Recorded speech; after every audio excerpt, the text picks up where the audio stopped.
आपने ये सौभाग्य दिया। कितने हैं प्रभु संसार में जिनको ऐसे समय, ऐसा आदर नहीं मिलता है कि आपके कदमों में बैठकर आपके वचनों को सुनना, समझना और फिर से अपने जीवन को उसके अनुसार ले चलना। प्रभु आपने ये विशेष सभा के लिए प्रभु जो कलीसिया ने बोझ उठाया, जिसमें हम सबको आने का एक बड़ा आदर मिला। हाँ प्रभु, हम धन्यवाद देते हैं सुबह के सारे वचनों के लिए जो आपके दास के मध्य से आपने अपने लोगों तक पहुंचाया। और इस समय प्रभु ये कठिन समय है, क्योंकि खाने के बाद सबको प्रभु तकलीफ होता है, थोड़ा विश्राम चाहते हैं। तभी हम प्रार्थना करते हैं कि प्रभु आपकी आत्मा की उपस्थिति हमारे बीच में रखें, मुझे छिपाए, मुझे खाली करें। प्रभु मैं क्या कहूँ, मैं नहीं जानता हूँ, पर आपकी आत्मा मुझसे होकर अपने लोगों से बात करें। प्रभु हमें एक soft, humble and obedient heart दीजिए, ताकि आपके वचन सुनने वाले, उसे मानने वाले और उस पर चलने वाले बन सकें। कि अनुग्रह चाहते हुए इस समय को आपके हाथ में देते हैं। भाई इब्राहिम को भी अनुवाद करते हैं, आप उनकी सहायता और मदद कीजिए। हमारी विनती सुनिए, धन्यवाद को ग्रहण कीजिए। खुदावन यीशु मसीह के अति श्रेष्ठ नाम से मांगते हैं, आमीन। सबको जय मसीह। ప్రభువైన యేసుక్రీస్తు నామమున మీ అందరికీ శుభములు। जय मसीह। జై మసీకి। ऐसा लग रहा है कुछ लोग आधा खाए हैं और जो नहीं खाए हैं। నేను అనుకుంటాను సగం మంది తిన్నట్టున్నారు మధ్యాహ్నం భోజనం। आज सुबह हम भाई मंजीत पॉल से डिस्कस कर रहे थे, जो जॉर्डन खान अंकल हमारे थे ना, जो हमारे मंडली के पहले समय का प्रभु के दास थे, उनके बारे में बात कर रहा था उनसे। ఈ రోజు ఉదయకాలమున సోదరుడు మంజిత్ పాలనతో మేము अच्छा, मेहरबानी से जितने बच्चे लोग खड़े हो जाइए, जल्दी से बच्चे लोग खड़े हो जाए और लाइन बनाकर सीधा से आप लोग चले जाए पीछे पीछे की तरफ। आप लोग के लिए संडे स्कूल का योजना है। 15 साल से नीचे ऊपर आप बैठ सकते हैं, 15 साल से ऊपर आप बैठ सकते हैं। हाँ, बच्चे लोग जो है वो लोग जा सकते हैं।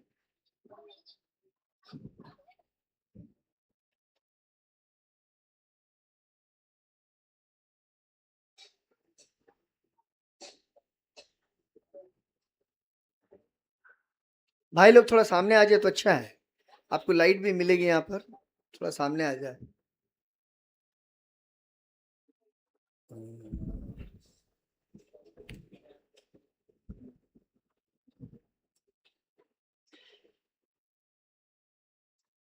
तो सुबह के समय हम भाई मंजित भाई से बात कर रहे थे। ఈ రోజు ఉదయకాలమున సోదరుడు మంజిత్ పాలనతో तो కలిసి हमारा మేము एक मंडली చర్చిస్తా के ఉంటేమి पहले जो शुरुआत में जो सेवा किए, और उनका नाम था जॉर्डन खान अंकल। మునుపటి దినాల్లో జోర్డన్ ఖాన్ అని ఒక అంకుల్ దేవుని సేవకుడు ఉండేవారు। और मैं बहुत छोटा था जब खड़गपुर में प्रभु उनको लेकर आए सेवकाई के लिए। దేవుడు పరిచయ నిమిత్తము జోర్డన్ ఖాన్ అంకుల్ గారిని ఖరగ్పూర్కి తీసుకొచ్చినప్పుడు నేను చిన్న బాలుడుగా मैं ఉంటాను। ऐसे संडे स्कूल का बच्चा रहा उस समय, సండే స్కూల్ యొక్క వయసు ఉండేటువంటి చిన్న పిల్లవాడిని। और वो एक अच्छे अभिषेक प्रभु के दास थे। దేవుని చేత అభిషేకించబడినటువంటి గొప్ప దేవుని సేవకుడు एक ఆయన। मोहम्मडन फेथ से वो प्रभु यीशु मसीह पर विश्वास में आए, మహదీయ విశ్వాస వెనకడి తరగతి నుండి వచ్చినటువంటి ఆయన। और प्रभु ने उनको बहुत सामर्थ्य से इस्तेमाल किया। దేవుడు ఎంతో బలంగా ఆయన వాడుకుంటూ వచ్చాడు। उनको हमारे क्षेत्र में the lion of the gospel बोलकर लोग जानते थे। మా యొక్క ప్రాంతంలో ఆయనను సువార్త సింహముగా ఆయనకు పేరు పెట్టబడింది। और जब वो सड़क में जाते थे ఆయన ఎప్పుడైతే వీధుల్లో వెళ్తాడో सुसमाचार के सेवा के लिए, ఈ యొక్క సువార్తను ప్రకటించుటకు, तो अगर कोई वो सुसमाचार सुनाते समय कोई वहां से साइकिल लेके चला जाता था, ఆయన సువార్త ప్రకటించేటప్పుడు ఎవరైనా సైకిల్ మీద వెళ్తూ ఉన్నట్లయితే चिल्ला के बोलते थे, रुको यहाँ पर, वचन सुनो, उसके बाद जाना आगे। ఆయన గట్టిగా అరిచి ఆయన ఆపివేసేవాడు, ఆగు, ముందు సువార్త విను, ఆ తర్వాత వెళ్ళు అని। नहीं सुनोगे तो मरोगे, नरक जाओगे, ऐसा बोलते थे। ఒకవేళ నువ్వు వినకుండా వెళ్ళిపోయినట్లయితే మరణిస్తావు, చచ్చిపోతావు అని ఆయన చెప్పేవాడు। और जाने वाले लोग डर के खड़े हो जाते थे, ఆయన భయానికి వెళ్ళేటువంటి వారు ఆగిపోయేవాళ్ళు। Because he was having that command, उनके पास में था। ఎందుకంటే ఆయన అటువంటి ఆధిపత్యంతో సువార్తను ప్రకటించేవాడు. और जब प्रभु यीशु मसीह के नारा लगाते थे ना, बोलो खुदाबंद यीशु मसीह की जय, ఎప్పుడైతే యేసుక్రీస్తు నామమున జై చెప్తారో दूर दूर तक लोग सुनाई देता, क्योंकि उन दिनों में there was no megaphone, no microphone, nothing was there. ఆ దినాల్లో మైకులు సౌండ్ సిస్టమ్ లేకపోయినప్పటికీ ఆయన చెప్పేటువంటి జై అది చాలా దూరం వరకు వినిపించేది. एंड मैं बहुत सौभाग्य हूँ, क्योंकि मैं उनके वचन को सुनना बचपन से और प्रभु को जानने के लगाव में बहुत कुछ मैंने प्राप्त किया उनके जीवन से। నేను ధన్యుడను, దేవుడు నాకు ఆ యొక్క ధన్యతనిచ్చాడు. చిన్నతనం నుండి ఆయన యొక్క వాక్యము, ఆయన ద్వారా ప్రభు అందించేటువంటి వాక్యాన్ని వినడానికి, దేవుని గురించి ఎరగడానికి ప్రభు సాయం చేశాడు. और मेरे पापा उनके जैसे लंबे हाइट के थे, నా యొక్క తండ్రి గారు కూడా అంకుల్ వలె చాలా పొడుగరి ఎత్తుగా और ఉండేవారు. वो उनके ट्रांसलेटर थे। ఆ యొక్క అంకుల్కి తర్జుమా చేసేటువంటి వారు. पहले दिनों में जब नॉर्थ ईस्ट में सेवकाई शुरू हुआ, ఆరంభ దినాల్లో నార్త్ ఈస్ట్ ప్రాంతాల్లో సువార్త ప్రకటిస్తూ ఆ యొక్క పరిచయం ప్రారంభించబడినప్పుడు बहुत बहुत कठिनाइयों में शुरू हुआ। ఎంతో కష్టముతో ఇబ్బంది పరిస్థితులలో ప్రారంభించబడింది. My dad was working in the railways, నా యొక్క తండ్రి రైల్వే శాఖలో పనిచేసేవారు. पर पूरे महीना छुट्टी लगा लेते थे, छुट्टी लेकर जाते थे north east. Jordan Khan uncle, Martin uncle, उसके बाद में लाजरसन अंकल, ये लोग सब जाते थे वहाँ सेवकाई के लिए। దేవుని సేవకులందరితో కలిసి Martin uncle, Jordan Khan uncle, తర్వాత లాల్సేన్ అంకులు వారందరితో కలిసి మా యొక్క తండ్రి ఒక నెల రోజులు సెలవు తీసుకొని సువార్త పరిచర్య నిమిత్తము నార్త్ ఈస్ట్ వైపు వెళ్ళేవారు. और बाद में उन्होंने नौकरी भी छोड़ दी, सेवा में प्रभु के लिए समर्पित किए। తర్వాత మా తండ్రి గారు తన యొక్క ఉద్యోగానికి రాజీనామా చేసి ప్రభు యొక్క పూర్తి కాల సేవ కొరకు ఆయన రావడం జరిగింది. जय के बारे में जब भी मैं बोलता हूँ, मैं अपने कलीसिया में भी ऐसे बोलता हूँ कि जब आप जय बोलते हैं तो वो एकदम दिल से होना चाहिए।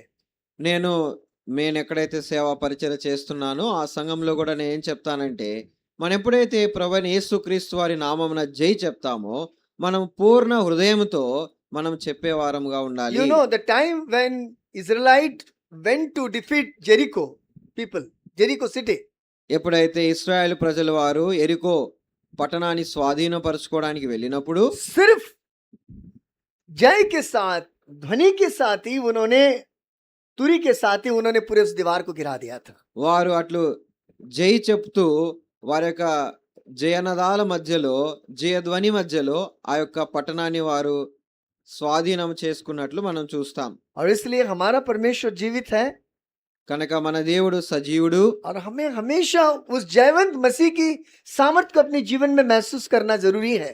అందుకనే మన యొక్క దైనందిన జీవితంలో విజయుండైన క్రీస్తును మనం అనుభవించబద్దులమై ఉన్నాం. स्विच अप कर दीजिए इसको।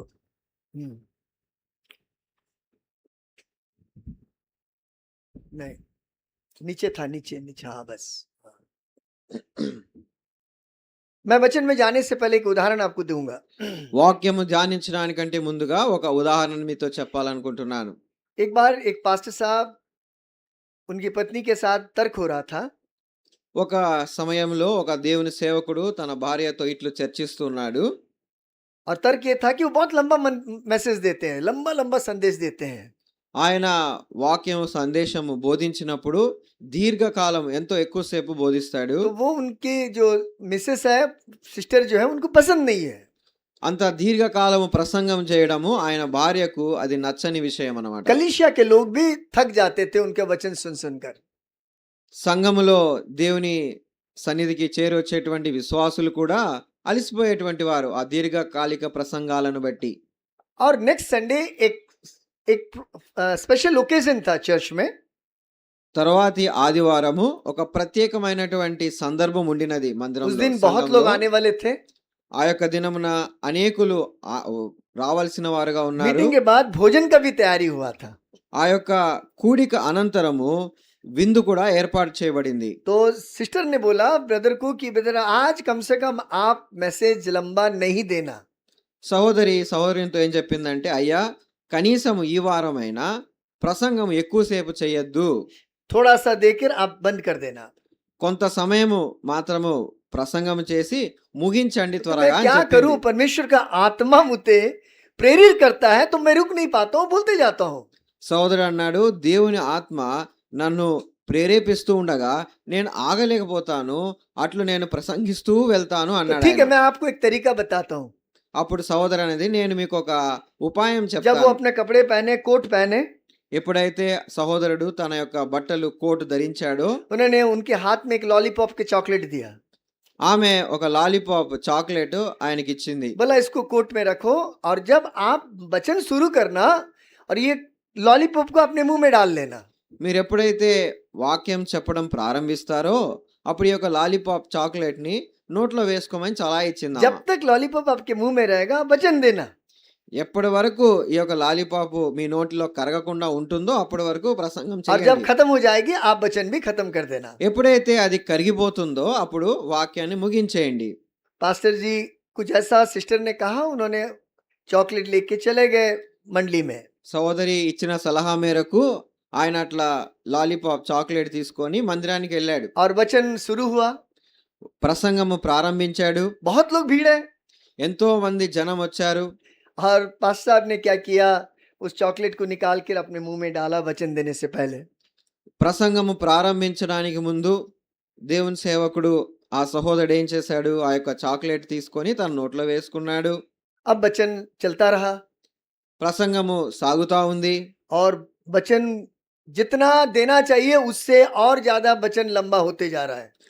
ఇవ్వవలసిన ప్రసంగము కంటే కూడా ఇంకా పొడిగిస్తా ఉన్నాడు, ఇంకా పోతానే ఉంది. पास्टर साहब के पास वचन भी खत्म हो गया, సేవకుని దగ్గర ఉన్న వాక్యం కూడా అయిపోయింది. लेकिन ये चॉकलेट खत्म नहीं हो रहा. కాకపోతే ఈ యొక్క చాక్లెట్ అయిపోవడం లేదు. इंस्ट्रक्शन क्या है, ఇవ్వబడిన ఇన్స్ట్రక్షన్ ఏమిటి? क्या है बोलिए. चॉकलेट जब तक रहेगा तब तक बोलते रहना. ఎప్పటి వరకు నోట్లో చాక్లెట్ కరగదో అప్పటి వరకు చెబుతూనే ఉండాలి వాక్యం కదా, अब अगर ప్రసంగం. सिस्टर का बात नहीं माने, वचन बंद कर दिए तो मुश्किल हो जाएगा. ఒకవేళ సహోదరి యొక్క సలహాని గనక పాటించకపోతే, ఒకవేళ వాక్యాన్ని గనక ప్రసంగాన్ని ఆపేస్తే ఇబ్బంది అవుతుంది. तो इनको थोड़ा डाउट हुआ, ये कौन सा चॉकलेट है भाई, खत्म ही नहीं हो रहा है. ఆయనకు ఒక అనుమానం వచ్చింది, ఇదేం చాక్లెట్ అబ్బా, ఇది కరగటమే లేదు, పూర్తవటం లేదు. थोड़ा सा मुड़ के चॉकलेट को निकाल के देखे, కొంత ఆయన వెనక్కి తిరిగి చాక్లెట్ సంగతి ఏంటని చూద్దామని ఆయన వెతకబోయాడు. जैसा मुंह से निकाल के देखे चॉकलेट को, నోట్లో ఉన్న చాక్లెట్ అనుకుని ఆయన వేసిన దాన్ని బయటికి తీసి చూశాడు. वो चॉकलेट नहीं था, कोट में एक बटन था, वो बटन वो मुंह में डाल लिए थे. అది చాక్లెట్ కాదు, కోట్లో ఉన్న బటన్ ఆయన నోట్లో వేసుకున్నాడు పొరపాటున. तो ये तो कभी खत्म होने वाला नहीं है. అది ఎప్పుడు కరిగిపోయేది కాదు. तब पास्टर साहब को पता चल गया और उन्होंने मैसेज वहीं बंद कर दिया. అప్పుడు ఆ యొక్క విషయాన్ని ఆయన అర్థం చేసుకొని ఇంక అప్పుడు ప్రసంగాన్ని అక్కడతో ఆపేశాడు. तो मेरे मुंह में भी अभी कोट का बटन है. కనుక నా యొక్క నోట్లో కూడా కోట్ బటన్ ఉంది. तो जब खत्म होगा तभी वचन खत्म होगा. ఎప్పుడైతే ఆ బటన్ కరిగిపోతుందో అప్పుడే ప్రసంగం ముగించబడుతుంది. डरिए मत. భయపడకండి. क्योंकि मुझे बताया गया कि इतना समय के अंदर खत्म करना है और उतना समय के अंदर ही हम खत्म करेंगे. నేనైతే నాకు ఇవ్వబడిన నిర్ణయ సమయంలోనే ప్రసంగాన్ని నేను ముగిస్తాను. बीते कल मैं आपसे बात कर रहा था कि నిన్నటి దినం నేను మీతో మాట్లాడుతూ వచ్చాను. प्रैक्टिकल लाइफ के बारे में आपसे बात किया था. క్రియారూపకమైనటువంటి జీవితం గురించి నేను మీతో मसीह మాట్లాడుతూ जीवन వచ్చాను. सिर्फ एक बोलने वाले जीवन नहीं है, बट एक व्यवहारिक जीवन है मसीह जीवन. విశ్వాసీ జీవితం అనేది అదేదో చెప్పేటువంటిది మాత్రమే కాదు గాని అది క్రియారూపకముగా మన క్రియలలో, మన వ్యవహారములో లేదా వేష భాషలలో కనిపించాల్సినటువంటి జీవితము. और मैंने 9 बातें आपके सामने रखा था 9 విషయాలను మీ ముందు నేను ఉంచుతూ వచ్చాను. और उन सभी बातों में हमने यही चीज देखा कि परमेश्वर का योजना है कि उन बातों को हम अपने जीवन में प्रतिरोज अभ्यास करते रहे. మనం ఇట్లు చూస్తూ వచ్చాం. దేవుని యొక్క ఉద్దేశం ఏమై ఉన్నదంటే ఈ విషయాలన్నిటినీ మన యొక్క దైనందిన జీవితంలో మన అభ్యాసం చేయాలి అని చూసుకుంటూ వచ్చాం. और एक अच्छे मसीह बनने के लिए, एक तैयार एक सिद्ध मसीह बनने के लिए ये सारी छोटी छोटी बातें हमारी जिंदगी में बहुत जरूरी है. మనము మంచి విశ్వాసములో దృఢమైన వారముగా విశ్వాసి జీవితంలో ఔన్నత్యమైనటువంటి స్థితికి ఎదగాలంటే ఈ చిన్న చిన్న విషయాలను మనం అభ్యాసం చేసిన వారముగా ఉండాలని చూస్తూ हमारी వచ్చాం. आत्मिक जीवन की जो मजबूती है इन छोटे छोटे चीजों से ही बन सकता है। మన యొక్క ఆత్మీయ జీవితము అది బలమైనదిగా ఉండాలి అన్నట్లయితే ఈ చిన్న చిన్న విషయాల నుండే అది కట్టబడుతూ వస్తుంది. यदि हम इसको नेग्लेक्ट करते हैं या इसको नहीं मानते हैं तो हम आत्मिक रीति से कमजोर हो जाते हैं। మనం ఒకవేళ ఈ విషయాలను మనం అంత పట్టించుకోనటువంటి వారముగా ఉండినట్లయితే మన ఆత్మీయ ఉన్నతి అనేది జరగదు. परमेश्वर का जो प्रणालिका है, जो सिस्टम है, वो इन्हीं छोटी छोटी बातों के द्वारा ही वो हमको उसकी सिद्धता में लेके जाते हैं। కనుక దేవుని యొక్క ప్రణాళిక ఉద్దేశము లేదా లక్ష్యము ఏదై ఉన్నదో ఆ యొక్క లక్ష్యానికి ఈ చిన్న చిన్న విషయాలు మనల్ని పరిపూర్ణతలోనికి తీసుకొని వస్తూ సంపూర్ణత వైపు మనల్ని हो सकता నడిపిస్తాయి. है ये 9 बातें हमारी जिंदगी में नहीं मिल सकती है, బహుశా ఈ 9 విషయాలు మన జీవితంలో కనబడకపోవచ్చేమో. पर हमको इसके लिए कोशिश करते रहना है। అయినప్పటికీ మనము వాటి విషయము ప్రయత్నము చేయవలసిన వారము. जब हम कोशिश करते हैं तो परमेश्वर अपना अनुग्रह हम पर करते हैं और हम उसमें आगे बढ़ पाते हैं। మనం ఎప్పుడైతే ప్రయత్నం చేస్తామో దేవుడు తన కృపను మన ఎడల వెల్లడి చేస్తాడు. అప్పుడు మనం ఆ యొక్క సంపూర్ణత వైపు అడుగులు వేయగలము. एक बच्चा जब बचपन में जब वो खड़ा होने लगता है और खड़ा होकर वो चलने के लिए शुरू करता है तो गिरते रहता है वो। ఒక చిన్న పిల్లవాడు నడవడం ప్రారంభించినప్పుడు మొట్టమొదట లేచి నిలబడతాడు. నడవడానికి ప్రయత్నం చేసినప్పుడు అనేక మార్లు కింద పడుతూ లేస్తూ నేర్చుకుంటూ कई వస్తాడు. बार गिरता है, అనేక సార్లు పడిపోతాడు. उसके पेरेंट्स उसको देखते रहते हैं, बच्चा गिरता तुरंत उसको उठाते हैं। తల్లిదండ్రులు చూస్తారు, పిల్లవాడు పడినప్పుడు వెంటనే లేవనెత్తుతారు. ऐसा है कि नहीं? అట్లా జరుగుతుంది फिर కదా. उसके लिए एक सपोर्टिंग एक छोटा सा कुछ गाड़ी लकड़ी का ला के देते हैं। కర్రతో లేదా చెక్కతో చేయబడినటువంటి ఒక బండిని ఆ చిన్న పిల్లవాడికి సహాయార్థముగా వారు తీసుకొని వస్తారు. और धीरे धीरे वो बच्चा प्रैक्टिकली चलना सीखता है। నెమ్మది నెమ్మదిగా క్రియారూపకముగా ఆ చిన్న పిల్లవాడు నడవటం అనేది నేర్చుకుంటూ వస్తాడు. And when a time comes वो पूरी तरह से अपने पैरों में संभल जाता है। ఒక సమయం వస్తుంది, ఆయన తన కాళ్ళ మీద నిలబడి చక్కగా నడుస్తాడు. और अब उसको चलने में दौड़ने में कोई दिक्कत नहीं महसूस होता है। ఆ తరువాత నిలబడటమే కాదు, నడవటమే కాదు, పరిగెత్తడానికి కూడా ఎటువంటి ఇబ్బంది ఆ పిల్లవాడికి కలగదు. This is the process God is seeking in each children of God. ఇదే ప్రతి ఒక్క దేవుని బిడ్డ యొక్క జీవితంలో దేవుడు కోరుతున్నటువంటి ప్రక్రియ. परमेश्वर की यही लालसा है कि हम सब सीखते रहे और सीखते सीखते सीखते हम परिपक्वता के ओर हम चले जाए। దేవుని యొక్క కోరిక ఆశ ఏమై ఉన్నదంటే మనం నేర్చుకుంటూ నేర్చుకుంటూ ఆయన పరిపూర్ణతలోనికి మార్చబడాలన్నదే. आप सोच रहे हैं कि मैं सिर्फ आपको सिखा रहा हूं, బహుశా మీకు అనిపిస్తుండవచ్చేమో నేను మీకు మాత్రం पर నేర్పిస్తున్నానని. दीर्घ 33 इयर्स सेवकाई में मैं हर दिन सीख रहा हूं परमेश्वर से అయి- उसके साथ चलने के लिए। అయితే నేను దేవునితో నడవటం అనేది నా యొక్క సేవా జీవితంలో గత 33 సంవత్సరముల నుండి ప్రతి దినమును నేర్చుకుంటూ వస్తున్నాను. मैं सिद्ध नहीं हुआ हूं पर सिद्धता की ओर भाग रहा हूं। నేను పరిపూర్ణత పొందాను అని చెప్పటం లేదు గాని ఆ పరిపూర్ణతను పొందడానికి నేను పరిగెడుతూ ఉన్నాను. एक मसीह जीवन बहुत ही प्रैक्टिकल जीवन है। విశ్వాసి జీవితం అనేది అది క్రియారూపకమైనటువంటి జీవితము. आप जैसे जैसे इन कदमों में आप बढ़ते जाएंगे आपके जीवन में बदलावट परमेश्वर देखने लगेंगे। ఎట్లయితే మనము మెట్టుకు మెట్టుకు ఎదుగుతూ ఆ సంపూర్ణత వైపు మనం వెళ్తూ వస్తామో అట్లు మన యొక్క ఆత్మీయ జీవితంలో మార్పు అనేది మనము చూస్తూ వస్తాం. सिर्फ परमेश्वर ही नहीं देखेंगे बल्कि लोग जो आजू बाजू आपके इर्द गिर्द है वे भी ये देख पाएंगे कि आप एक बदले हुए व्यक्ति की तरह बढ़ते जा रहे हैं। కేవలము ప్రభువైన యేసుక్రీస్తు వారు మాత్రమే మన జీవితంలో వచ్చేటువంటి మార్పును చూస్తారు.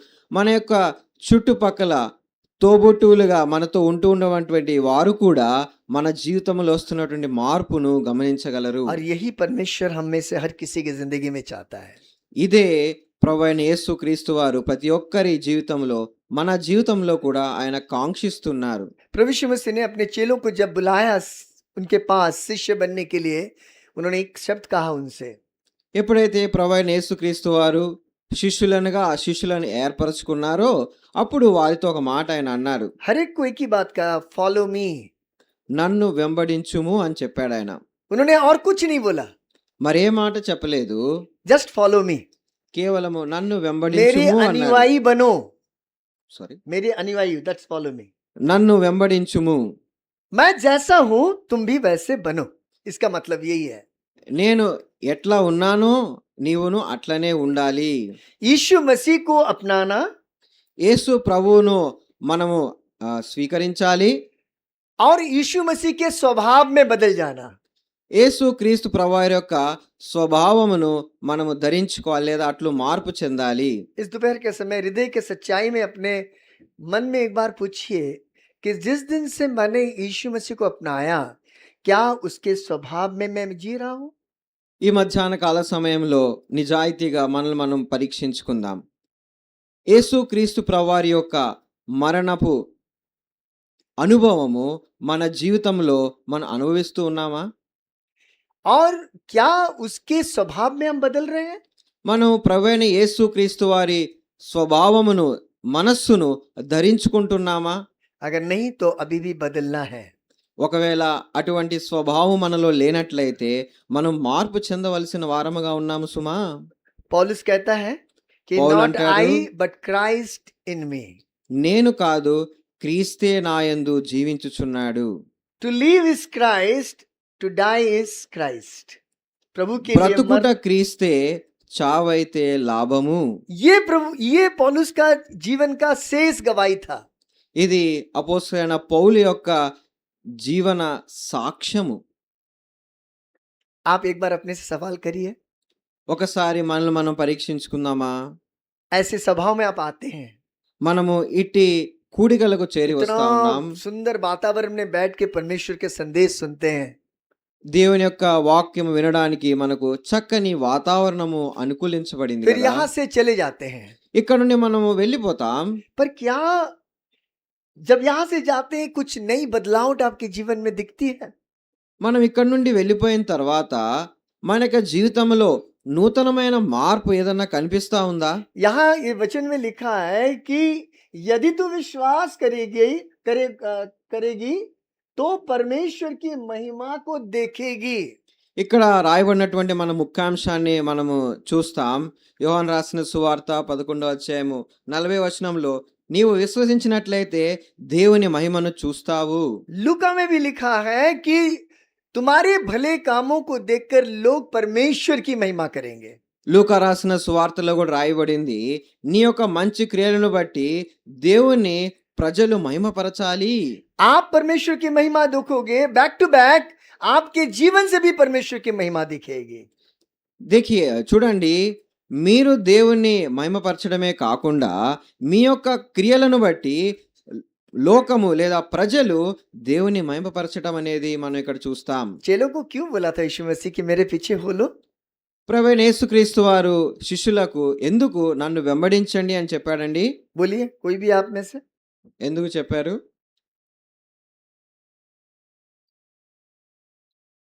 कुछ तो रीजन होगा। కారణం ఏదో ఒకటి ఉండాలి కదా. वो काम कर रहे थे और వారు పని చేస్తూ ఉన్నారు. ఇంకా उनके साथ रहने के लिए, उनके स्वभाव में बदलने के लिए, उनके जैसे बनने के लिए, इसीलिए प्रभु ने कहा था कि जस्ट फॉलो मी। ఆయనతో ఉండడానికి, ఆయన స్వభావమును వారు కూడా ధరించుకోవాలని, ఆయన మనస్సు కలిగి వారు నడుచుకోవాలని దేవుడు యేసుప్రభు వారు వారిని వెంబడించమని చెప్పారు. अगर आप उत्पत्ति से प्रकाशित वाक्य में देखेंगे, परमेश्वर ने समय समय पर लोगों को बुलाया उसके पीछे चलने के लिए और उनके जैसे उनको तैयार करने के लिए। ప్రభువైన యేసుక్రీస్తు వారు సమయాన్ని బట్టి వారిని పిలుస్తూ వచ్చాడు. ఎందుకంటే ఆయనను వారు వెంబడించాలని.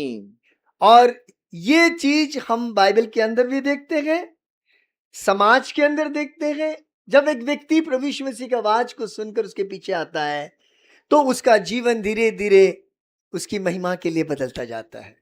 చూడండి, ఈ విషయాన్ని మనం బైబిల్‌లో చూస్తాం. అంతేకాదు సమాజంలో కూడా చూస్తాం.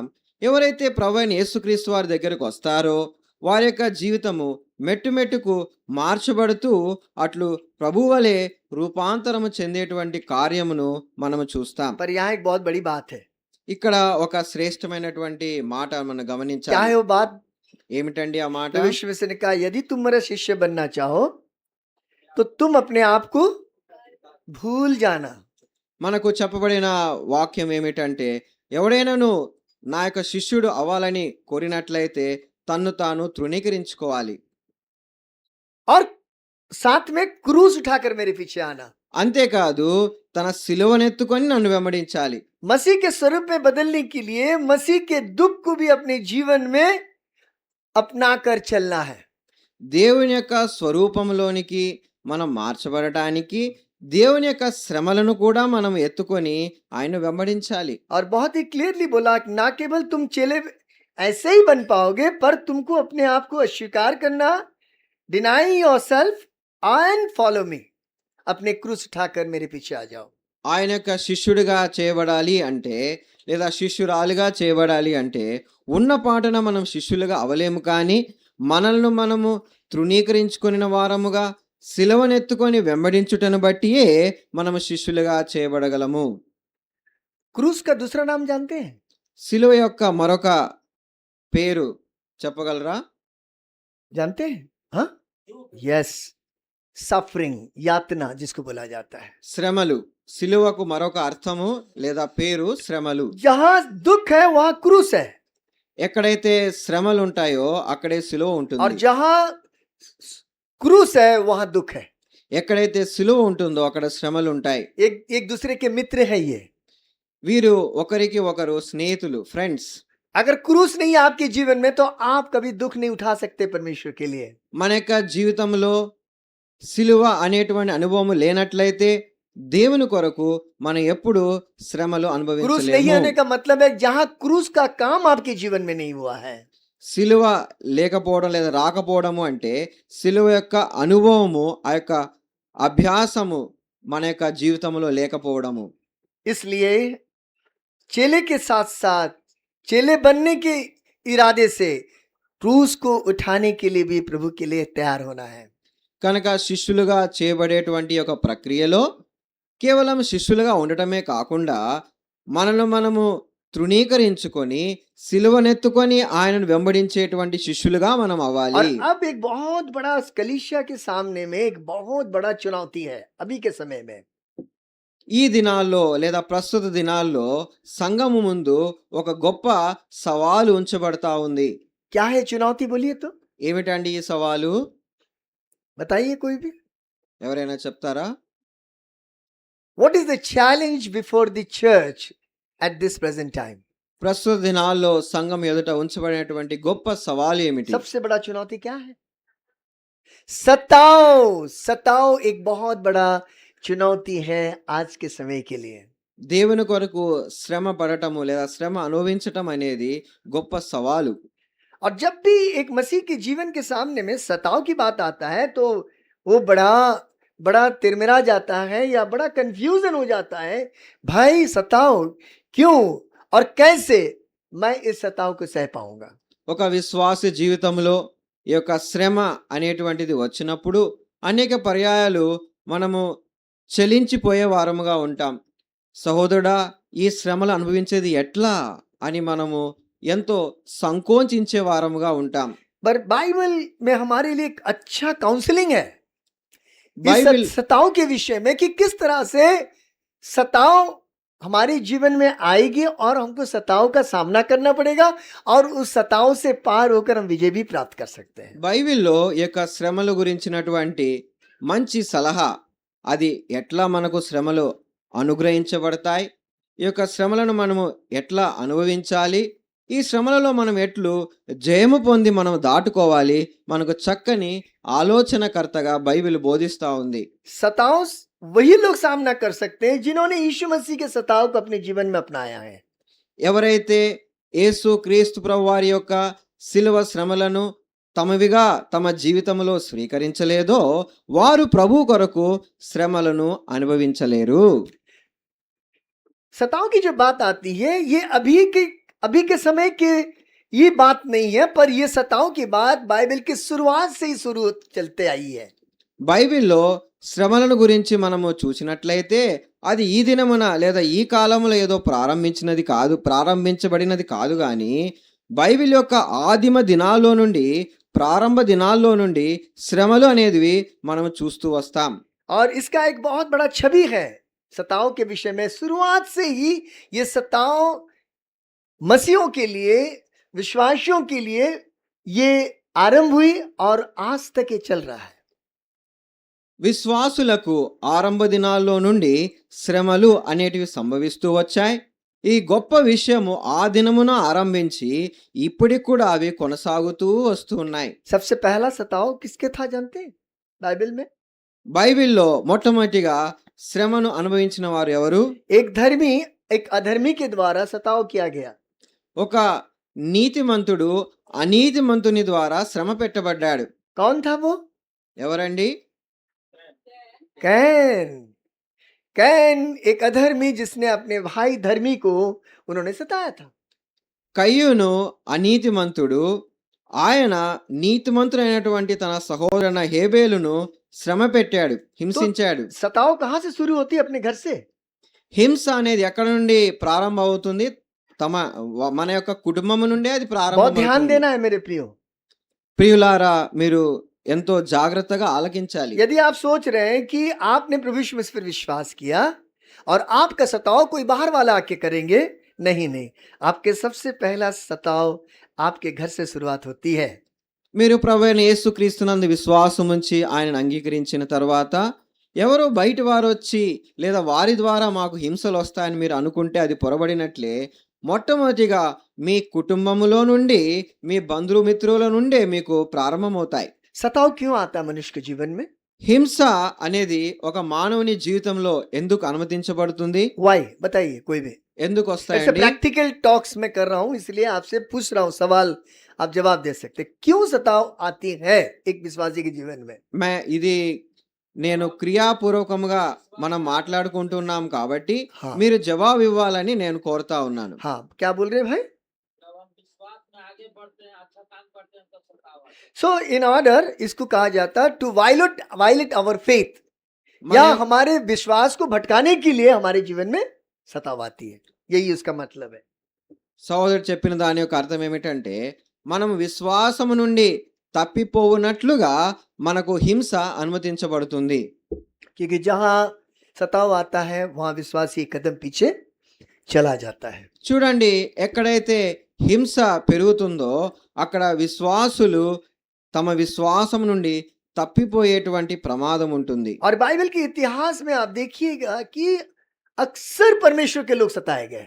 మనం బైబిల్ చరిత్రలో చూసినట్లయితే ప్రతి సమయంలోనూ దేవుని యొక్క పిల్లలు హింసకు గురైనట్లు మనం చూస్తూ వస్తాం. It was a kind of hostile persecution जिसको बोला जाए, माने दरिंदा जैसा मतलब व्यवहार किया गया मसीह लोगों से। విశ్వాసుల పట్ల ప్రవర్తించబడినటువంటి తీరు మనం చూచినట్లయితే అది భయంకరమైనటువంటి హింసతో కూడినటువంటి హింసా కాండగా మనము చెప్పుకొనవచ్చు. Yes, turn to book of Isaiah, यशायाह नबी की किताब 11 अध्याय और उसका दूसरा आयत में हम लोग आएंगे। बुक ऑफ आइज़ाया యెషయా గ్రంథము 11వ అధ్యాయము 2వ వచనానికి మనం వస్తాం. యెషయా గ్రంథము 11వ అధ్యాయం 2వ వచనం. पढ़िए। 11:2. यहोवा का आत्मा बुद्धि और समझ का आत्मा, युक्ति और पराक्रम का आत्मा और ज्ञान और यहोवा के भय का आत्मा उस पर ठहरा रहेगा और उसको यहोवा का भय सुगंध सा भाएगा। देख लीजिए, एक वो विश्वासी, तेलुगु में चौथा नहीं दरकार नहीं है ना, नॉट नीडेड। एक वो विश्वासी जब प्रभु को अपने जीवन में अपना लेता है, ఒక విశ్వాసి ప్రభువైన యేసుక్రీస్తు వారిని తన యొక్క జీవితంలో అంగీకరించి లేదా ఆహ్వానిస్తాడో उसके जीवन में भय हमेशा छाया रहता है। ఆ వ్యక్తి యొక్క జీవితములో భయము ఉంటుంది. पर ऐसे लोगों के ऊपर में किसकी आत्मा छाया रहता है? అటువంటి వారి పైన ఎవరి ఆత్మ అది కప్పుబడి ఉంటుంది లేదా ఎవరి ఆత్మ కప్పుతుంది వారిని? जब अभी हमने पढ़ा वहां पर क्या लिखा है? यहोवा का यहोवा का आत्मा उस पर निवास करता है।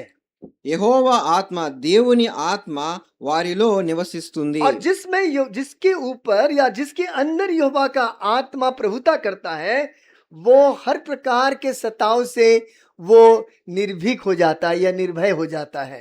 చూడండి, ఎవరి జీవితములో లేదా ఎవరి పైన దేవుని ఆత్మ ఉంటాడో, దేవుని ఆత్మ వసిస్తాడో, వారు ఈ యొక్క భయము నుండి వారు విడుదల చేయబడిన వారుగా ఉంటారు. आज सुबह फैमिली प्रेयर में कल रात को फैमिली प्रेयर में हमारे मधुबाबू बहुत सुंदर बात कह रहे थे।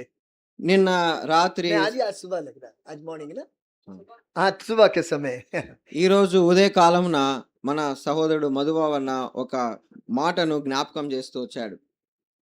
क्या बोलते हैं कि यहोवा ने कहा कि तुम भय मत करो, कोई भी चीज के लिए भय मत करो। ये बहुत से बार बाइबल में जिक्र किया गया है। బైబిల్లో చెప్పబడిన వాక్యం ఏమిటంటే భయపడకుము, భయపడవద్దు అని అనేక పర్యాయాలు బైబిల్లో దేవుడు చెప్తూ ఉన్నట్లు మనం చూస్తాం. मत डर। భయపడకుము.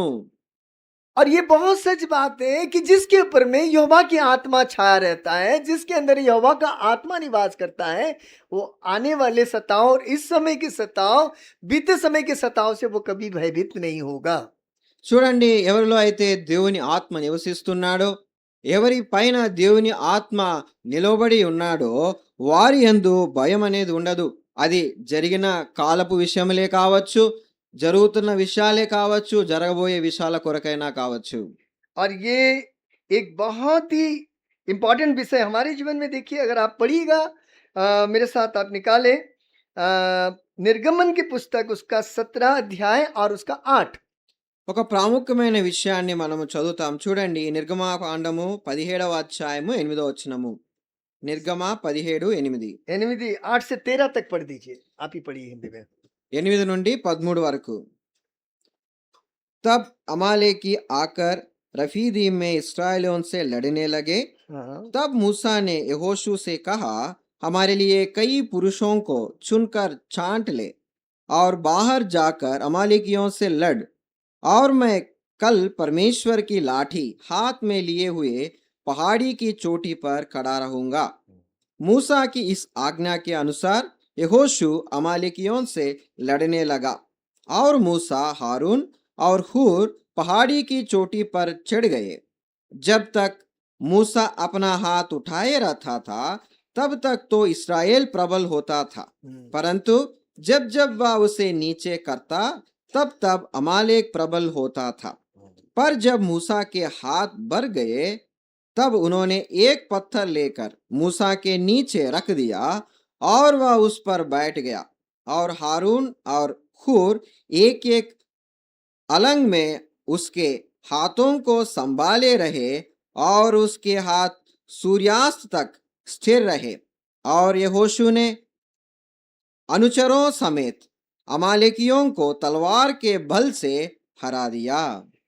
यहाँ देखिए कि अमालेकी और फिलिस्ती लोग अक्सर इजरायलियों से, यहूदियों से वो युद्ध करते रहे।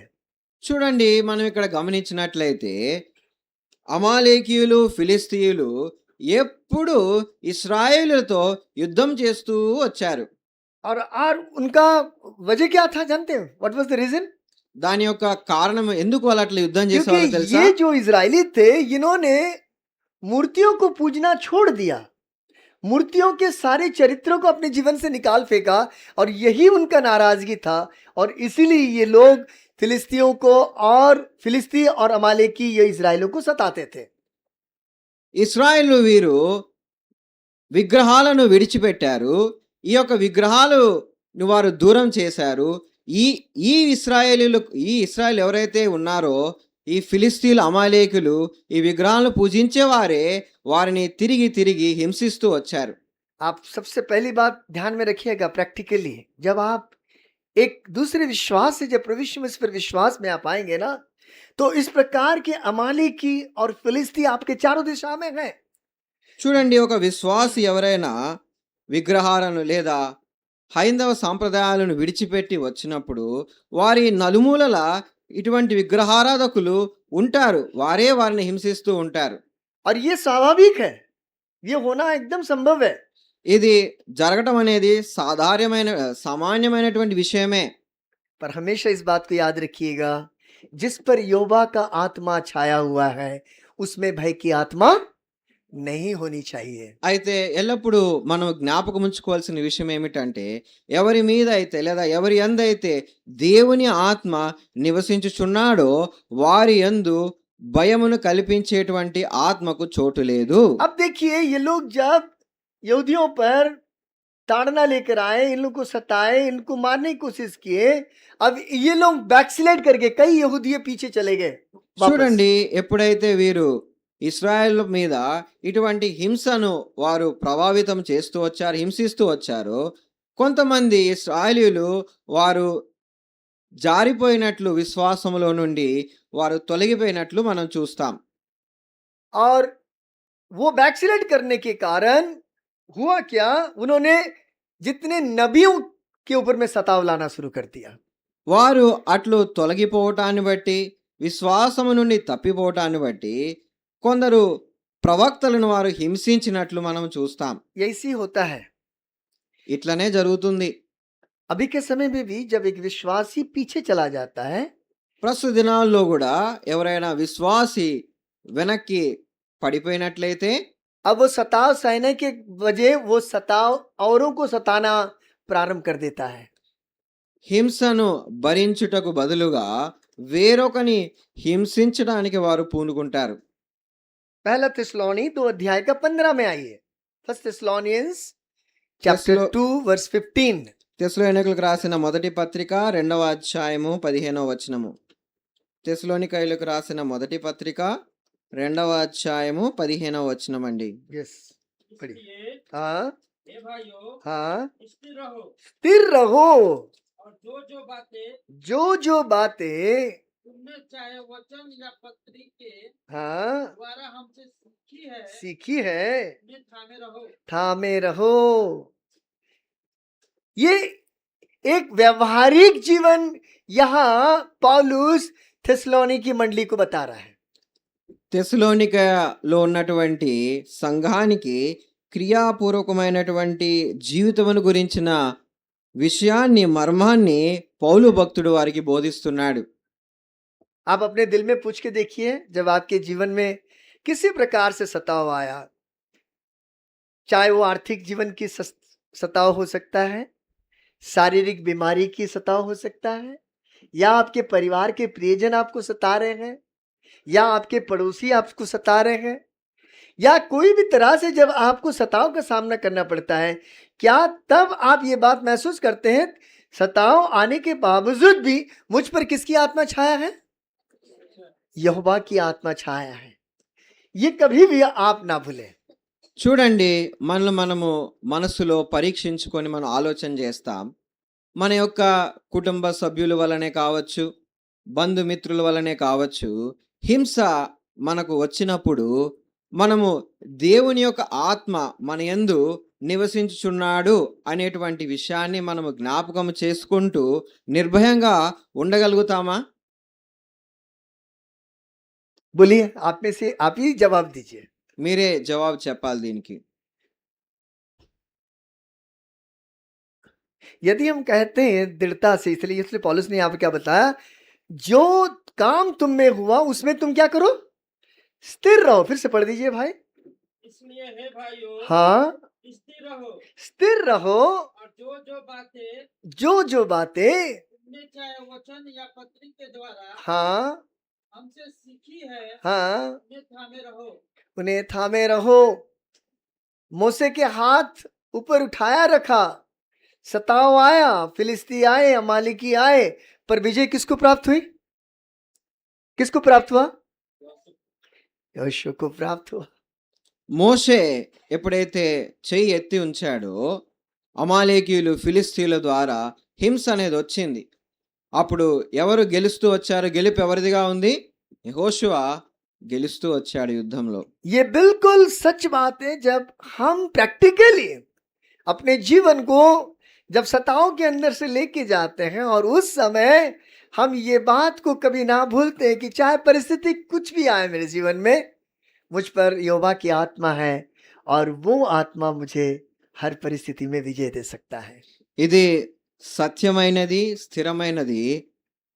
హింస మన మీద చెలరేగినప్పుడు, కష్టముల గుండా శ్రమల గుండా మనము పయనించినప్పుడు हाँ, దేవుని ఆత్మ మన యందు నివసించుచున్నాడు.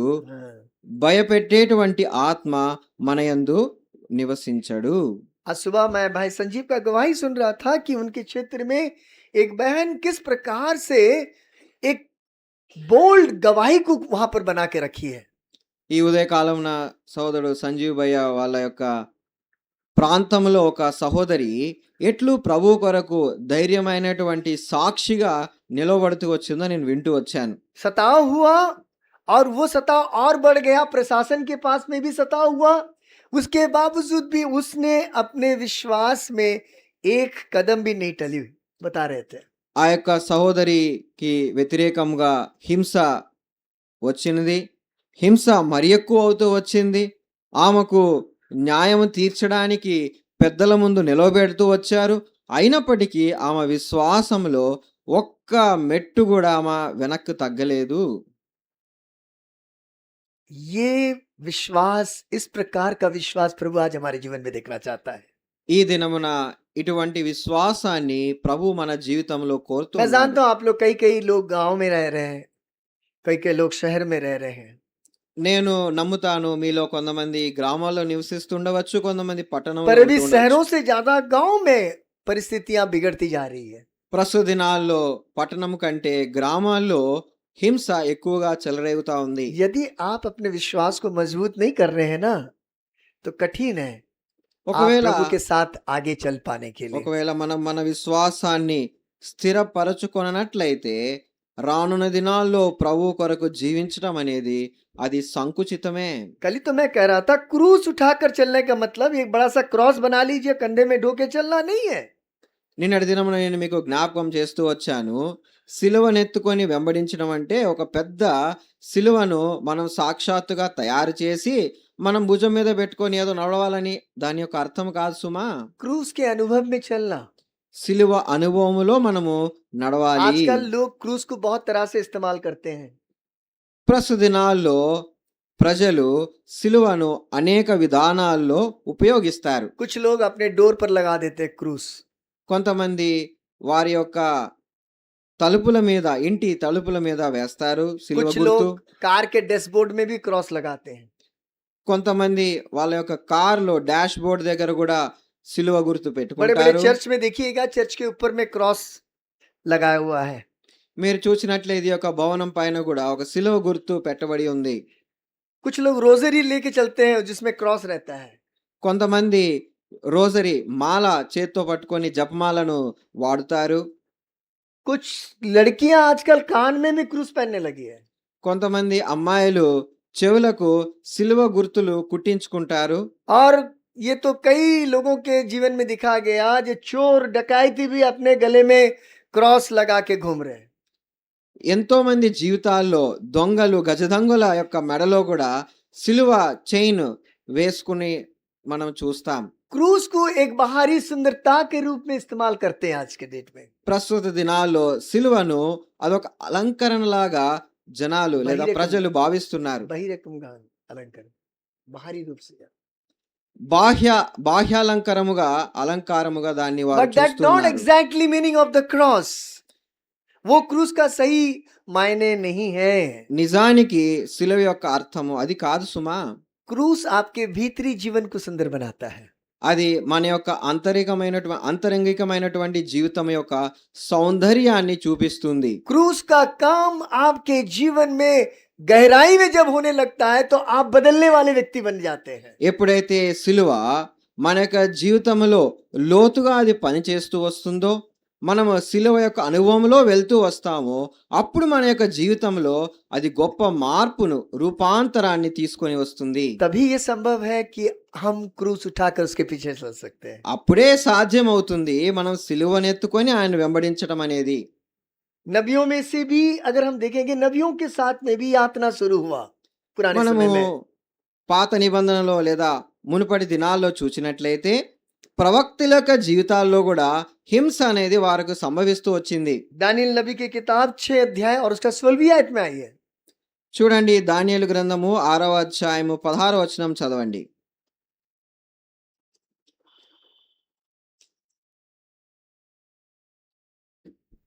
पढ़िए, दानियल 6 का 16।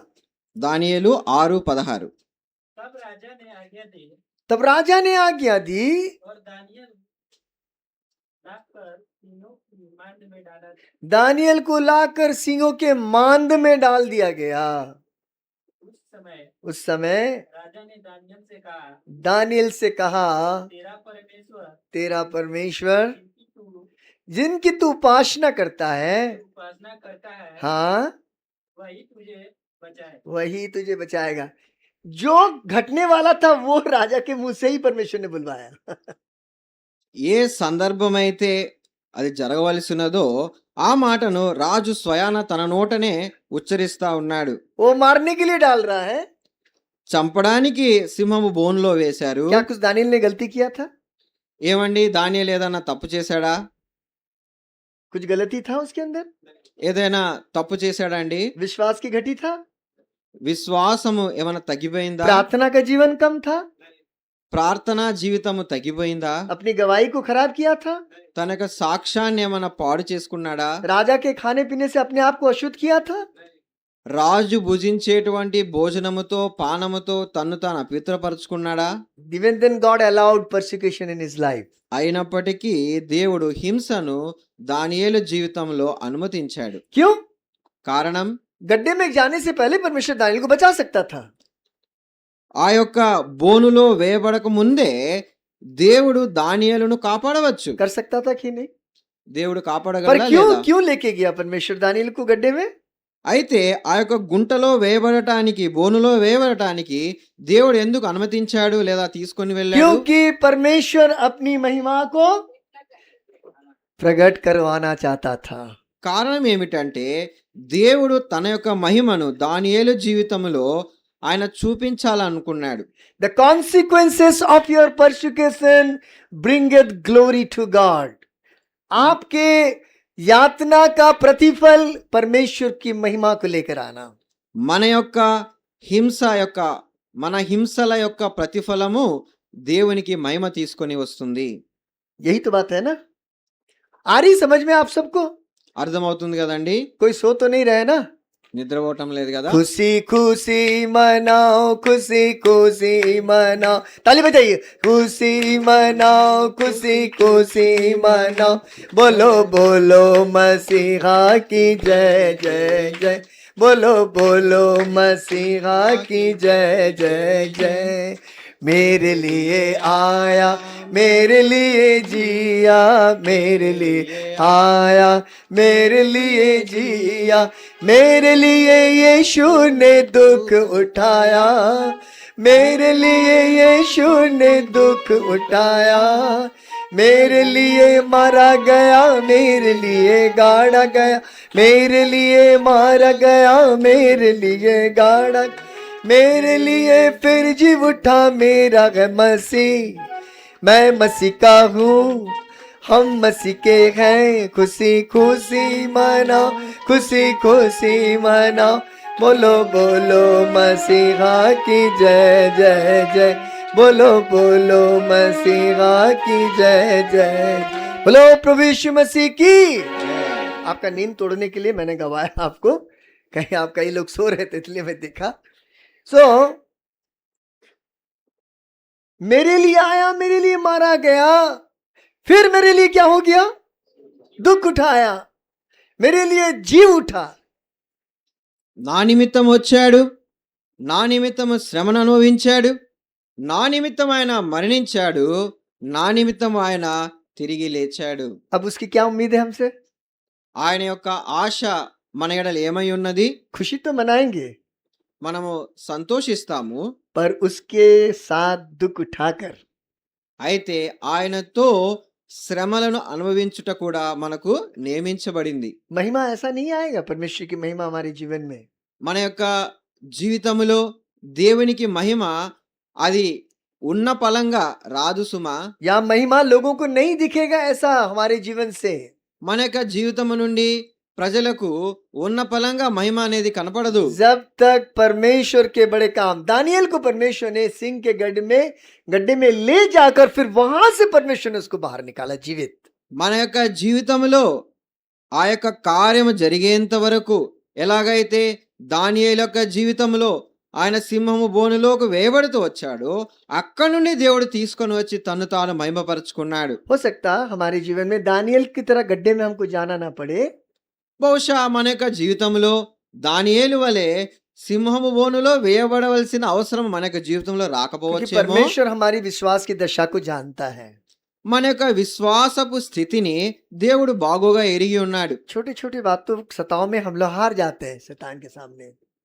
శ్రమలు అనుభవించటంలో చిన్న చిన్న శ్రమలలోనే మనము త్వరితముగా పడిపోయి లేదా తప్పిపోయేటువంటి వారముగా ఉంటాం. छोटी छोटी बातों में, చిన్న చిన్న విషయాల్లోనే. और ये प्रैक्टिकल बातें होता है जो घरेलू जीवन में होता है, कलीसिया के जीवन में होता है, पारिवारिक जीवन में होता है, बाहर के सोसाइटी के जीवन में होता है, जहाँ आप नौकरी करते हैं वहाँ होता है, जहाँ पढ़ाई करते हैं वहाँ होता है।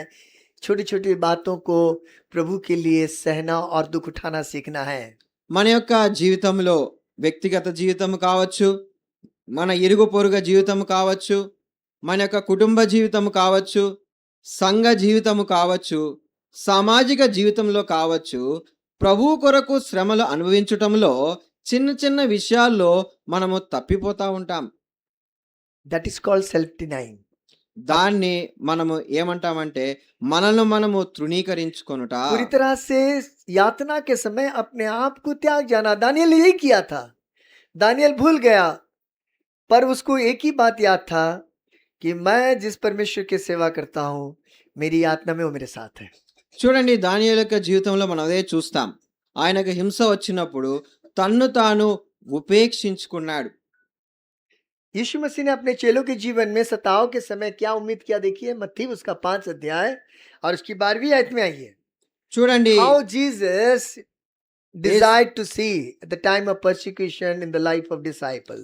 ప్రభువైన యేసుక్రీస్తు వారు హింసా దినాల్లో శిష్యుల జీవితంలో ఆయన ఏమి చూడాలని కోరాడో మత్తయి రాసిన సువార్త 5వ అధ్యాయం 12వ వచనంలో మనము చూస్తాం.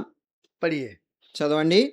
तब आनंदित और मगन होना, जोर से पढ़िए, सो जा रहे हैं आप। हाँ, तब आनंदित और मगन होना, तब आनंदित और मगन होना क्योंकि तुम्हारे लिए तुम्हारे लिए स्वर्ग में बड़ा फल है, स्वर्ग में बड़ा फल है, इसलिए कि उन्होंने हाँ उन भविष्यताओं भविष्यद्वक्ताओं को जो तुमसे पहले थे इसी रीति से सताया था।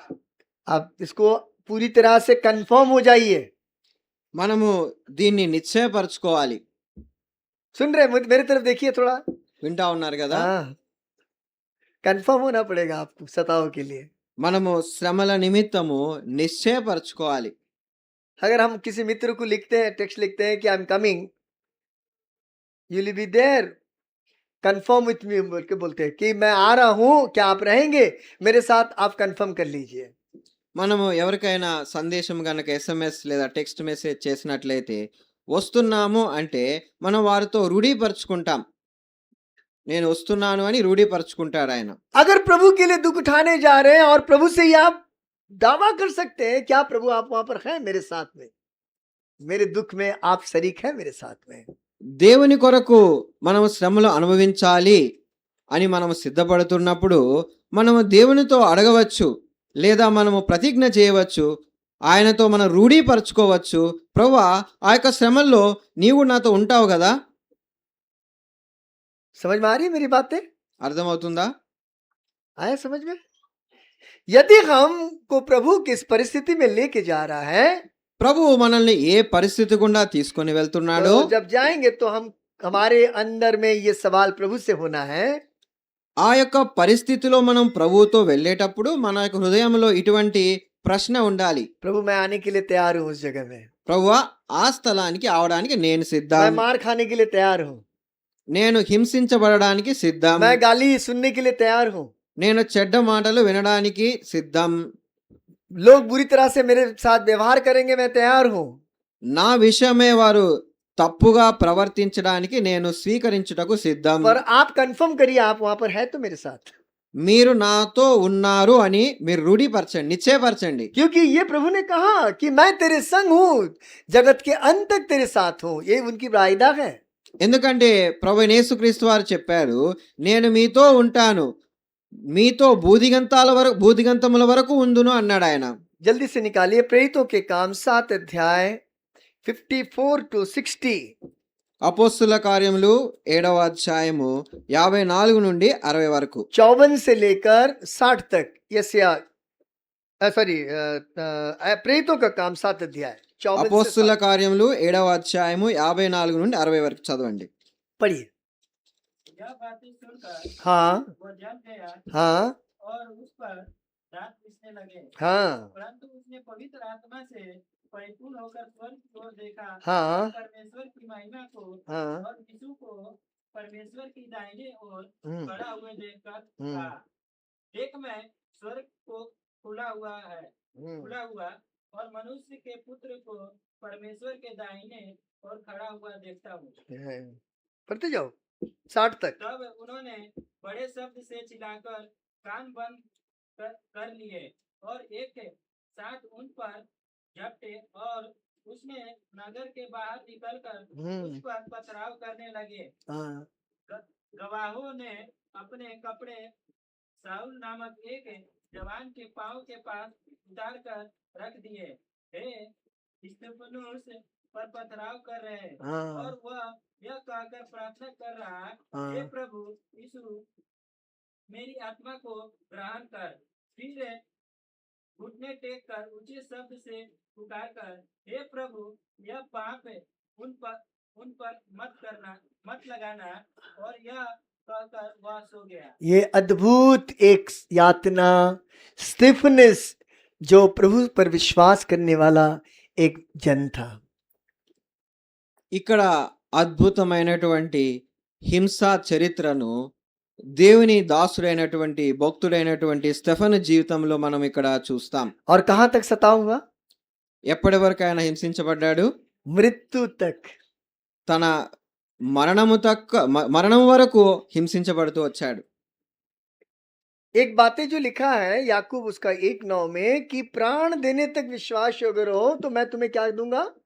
जीवन का मुकुट दूंगा। ये बात क्या स्तिफनुस को प्रभु ने बताया था पहले? యాకోబు పత్రిక 1వ అధ్యాయం 9వ వచనం చూస్తాం. మరణం వరకు నమ్మకంగా ఉండుము, నీకు జీవ కిరీటం ఇచ్చేదను. ఈ వాక్యాన్ని దేవుడు స్టెఫెన్కు ముందు చెప్పాడండి. बोला था చెప్పాడా? अंगद भाई, नींद आ रही है? नहीं बोला था क्या? सुने आपने मैंने क्या बोला? स्तिफनुस से प्रभु ने क्या पहले ये बात बोला था कि प्राण देने तक विश्वास रहना, तो मरने के बाद मैं तुझे क्या दूंगा? जीवन का मुकुट दूंगा। क्या प्रभु ने बताया था पहले से? దేవుడు అట్లు స్టెఫెన్కు ముందే చెప్పాడా? మరణం వరకు నమ్మకంగా ఉండు, మరణించిన తర్వాత నీకు జీవ కిరీటం कुछ नहीं ఇస్తాను. बोला था, అటువంటిది ఏమీ లేదు. पर చెప్పలేదు. हमारे लिए तो ये वायदा है, అయితే మన నిమిత్తం ఈ యొక్క వాగ్దానం ఉంది సుమా. क्योंकि अब आने वाले परिस्थिति में हो सकता है हम में से किसी को भी प्रभु बुला ले उस यातना के अंदर से। అట్లు సంభవించవచ్చు. రానున్న దినాల్లో హింసలలో మనము ప్రభు చెత్తకు చేరేటువంటి పరిస్థితి రావచ్చు. पिछले समय में प्रवीण पगड़ाला जो आंध्र प्रदेश में एक अच्छे परमेश्वर के दास को मार दिया गया। మునుపటి దినాల్లో ప్రవీణ్ పగడాల్ అనేటువంటి దేవుని యొక్క సేవకుని ఆంధ్ర రాష్ట్రంలో చంపేశారు. अरुल दोस एक प्रभु के दास, उसको मार दिया गया। అరుల్ జోస్ అనే అటువంటి దేవుని సేవకుని చంపేశారు. बहुत से हमारे क्या बोलते हैं, हैदराबाद में हमारे एक भाई थे इमानुएल बोलकर, उनको भी मार दिया गया, हत्या कर दिया गया। హైదరాబాద్ లో మా సహోదరుడు ఇమానియల్ అని ఒక ఆయన ఉండేవాడు, ఆయన్ని కూడా చంపేశారు. ऐसे बहुत से दासों का अचानक मार दिया गया। అట్లు అనుకోకుండా అనేక మంది దేవుని సేవకులు చంపబడుతూ వచ్చారు. पर हमारे लिए एक बहुत धन्य आशा परमेश्वर ने दिया कि प्राण देने तक विश्वास योग्य मैं तो कहा क्या दूंगा तुझको, बोलिए जोर से, क्या दूंगा, और थोड़ा जोर से बोले, क्या दूंगा, जीवन का मुकुट मिलने वाला है हमको, मुझे और आपको।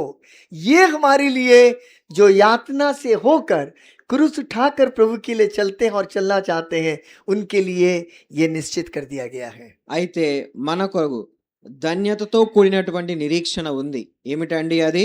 మనము ఈ యొక్క హింసలలో సహిస్తూ మనం మరణించినట్లయితే మన నిమిత్తం ఆయన జీవ కిరీటమును ఉంచి ఉన్నాడు అనేటువంటి శుభప్రదమైన నిరీక్షణ కలిగిన వారముగా మనం ఉన్నాం. ये सताने वाले में कौन था मालूम है? स्तिफनुस को सताने में उनका नाम क्या था? స్టెఫెనును హింసించినటువంటి వారిలో ఒక వ్యక్తి ఉన్నారు. ఎవరండి ఆయన? सॉल था। సౌలు. आप देखिए, ये सॉल बाद में बदल गया पॉल। చూడండి, ఈ సౌలే తరువాత పౌలుగా మార్చబడ్డాడు. ये बात ध्यान रख दीजिए, यहाँ एक बहुत बड़ा सीख मिलती है हमको। यदि मुझे कोई सता रहा है, यदि कोई मुझे यातना दे रहा है, मुझे पीड़ित कर रहा है, मुझे घात कर रहा है, हो सकता है परमेश्वर कहीं ना कहीं उसके जीवन को मेरे सताव के कारण बदल सकता है। చూడండి, ఇక్కడ మనం నేర్చుకోవలసినటువంటి ఒక శ్రేష్టమైనటువంటి తలంపు ఏమని ఉందంటే, మర్మం ఏమిటంటే, మనల్ని ఎవరైతే హింసిస్తున్నారో వారి యొక్క జీవితంలో మన హింసల ద్వారా వారు దేవుని కొరకు మహిమాన్వితముగా మార్చబడి ఉపయోగకార్థంగా ఉండవచ్చు. यदि तू विश्वास करेगी तो परमेश्वर की महिमा को देखेगी। నీవు విశ్వసించినట్లయితే దేవుని మహిమను చూతువు. कई बार प्रभु का वचन बड़ा हमको दुविधा में डाल देता है, क्या ऐसा हो सकता है क्या? కొన్నిసార్లు దేవుని యొక్క వాక్యము మనల్ని తికమక పెడుతుంది. ఏం అట్లా జరుగుతుందా అబ్బా? पर प्रिय मित्रों, यदि आप बाइबल पर विश्वास करते हैं, बाइबल के खुदा पर विश्वास करते हैं, उसके वचनों पर विश्वास करते हैं, हर एक असंभव बातें परमेश्वर संभवता में बदल सकते हैं। ప్రియులారా, మీరు బైబిల్ను నమ్మినట్లయితే, బైబిల్ యందు ఉన్నటువంటి దేవుడైనటువంటి యేసు క్రీస్తునందు విశ్వాసం ఉంచినట్లయితే, బైబిల్లో ఉన్న వాక్యం అది సత్యము, అది ఉన్నది, అవును, అది జరిగి తీరుతుంది. आप जानते हैं, जब पॉल का कन्वर्शन हुआ, మీరు ఎరుగుదురా, పౌలు మార్చబడినప్పుడు पॉल उस समय क्या कर रहा था? అప్పుడు పౌలు ఏం చేస్తా ఉండే? क्या उसकी वास्तविक दशा था? ఆయన యొక్క నిజమైన స్థితి ఏమిటండి? He was a man of persecutors. హింసించేటువంటి వ్యక్తిగా ఉన్నాడు. यहाँ तक यीशु मसीह भी तकलीफ से ये बात कहने लगे, हे सॉल तू मुझे क्यों सता रहा है? ఎంతగా హింసించేటువంటి వ్యక్తిగా ఉన్నాడంటే, ప్రభువైన యేసుక్రీస్తు వారికి ఆ యొక్క హింస చేరిందని మనం అనుకోవచ్చు. ఆ యొక్క బాధ ఆయన అనుభవించినట్లు, సౌలా సౌలా నన్నేలా హింసించుచున్నావు అంటాడు ప్రభు. कई बार हम अपने जीवन में प्रभु को भी उसी तरह सताते हैं जैसे सॉल ने भी एक समय प्रभु को सताया था अपने जिंदगी అనేక में। పర్యాయాలు మన జీవితంలో కూడా సౌలు ఎట్లయితే దేవుని హింసిస్తూ వచ్చాడో మనము కూడా అట్టి విధానంలో హింసించే వారముగా ఉంటాం. पर दमिश्कस के उस दोपहर के समय परमेश्वर की आत्मा ने सॉल के कठोर हृदय को सताव के अंदर से बदल दिया, सताव सहने के लिए। ఆ యొక్క మధ్యాహ్న కాల సమయములో దమస్కు మార్గములో హింసించేటువంటి కఠినమైనటువంటి హృదయము కలిగినటువంటి సౌలు యొక్క జీవితాన్ని దేవుడు దర్శించాడు. और बदल गया सॉल पॉल में। ఆ యొక్క వ్యక్తి సౌలు పౌలుగా सॉल మార్చబడ్డాడు. का अर्थ है विशाल, సౌలు అంటే విశాలము అని అర్థము. और जब उसका नाम बदल दिया गया प्रभु यीशु में आने के बाद पॉल बदल दिया गया। యేసు క్రీస్తు ప్రభువు ఆయన జీవితంలోనికి వచ్చిన తర్వాత यानी कि సౌలు యొక్క పేరు పౌలుగా మార్చబడింది. यानी कि छोटा, పౌలు అంటే కొంచెము లేదా కొద్దిగా. और यही छोटा पॉल परमेश्वर की महिमा को केवल अपने जीवन में नहीं देखा, बल्कि उसके द्वारा परमेश्वर की महिमा प्रकट होने लगे। చూడండి, కొద్దిగా చేయబడినటువంటి యొక్క పౌలు దేవుని యొక్క మహిమను తన జీవితంలో అనుభవించడం మాత్రమే కాకుండా అనేకులకు ఎంతో గొప్ప విధానములో దేవుని మహిమ ప్రచురపరచబడటానికి ఆయన ఉపయోగపడుతూ వచ్చాడు. प्रेरितों का काम 14 अध्याय उसकी 22वां आयत में आएंगे। అపోస్తుల కార్యములు 14వ అధ్యాయం 22వ వచనంకి వస్తాం. प्रेरितों का काम 14 उसका 22। అపోస్తుల కార్యములు 14:22. और चेलों ने और चेलों ने चेलों के मन को स्थिर करके हाँ करते रहे और यह उपदेश देते थे कि हम्म विश्वास में बने रहो हाँ और यह कहते थे कि हाँ हमें बड़े कलेश उठाकर परमेश्वर के राज्य में प्रवेश करना होगा। कैसा प्रवेश करना होगा? बड़े कलेश మనము దేవుని రాజ్యంలో ఎట్లా ప్రవేశించాలండి? శ్రమలు అనుభవిస్తూ మనం अच्छा, कौन कौन ప్రవేశించాలి. बोल रहा क्लेश में होके प्रवेश करना? हाथ उठाइए।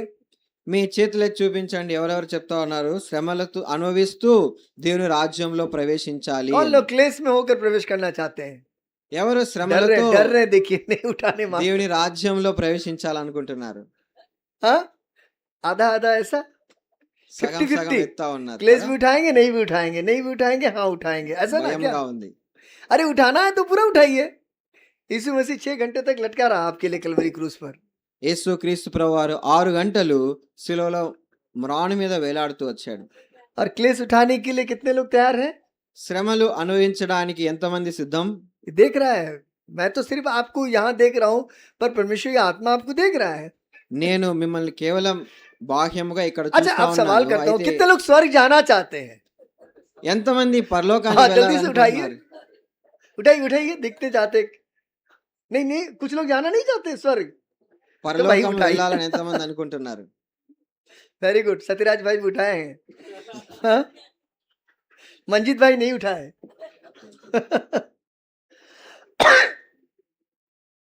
मुझे भी आपके खुशी में मैं भी शरीक हूँ।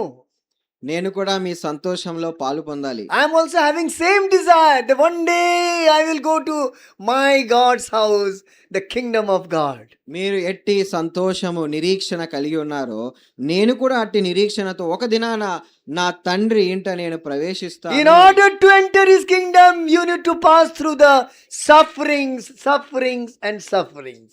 ఆ యొక్క దేవుని రాజ్యములో ప్రవేశించుటకు శ్రమల గుండా మనము వెళ్ళాలి. बड़े क्लेश उठाते हुए कहाँ पहुंचे वो?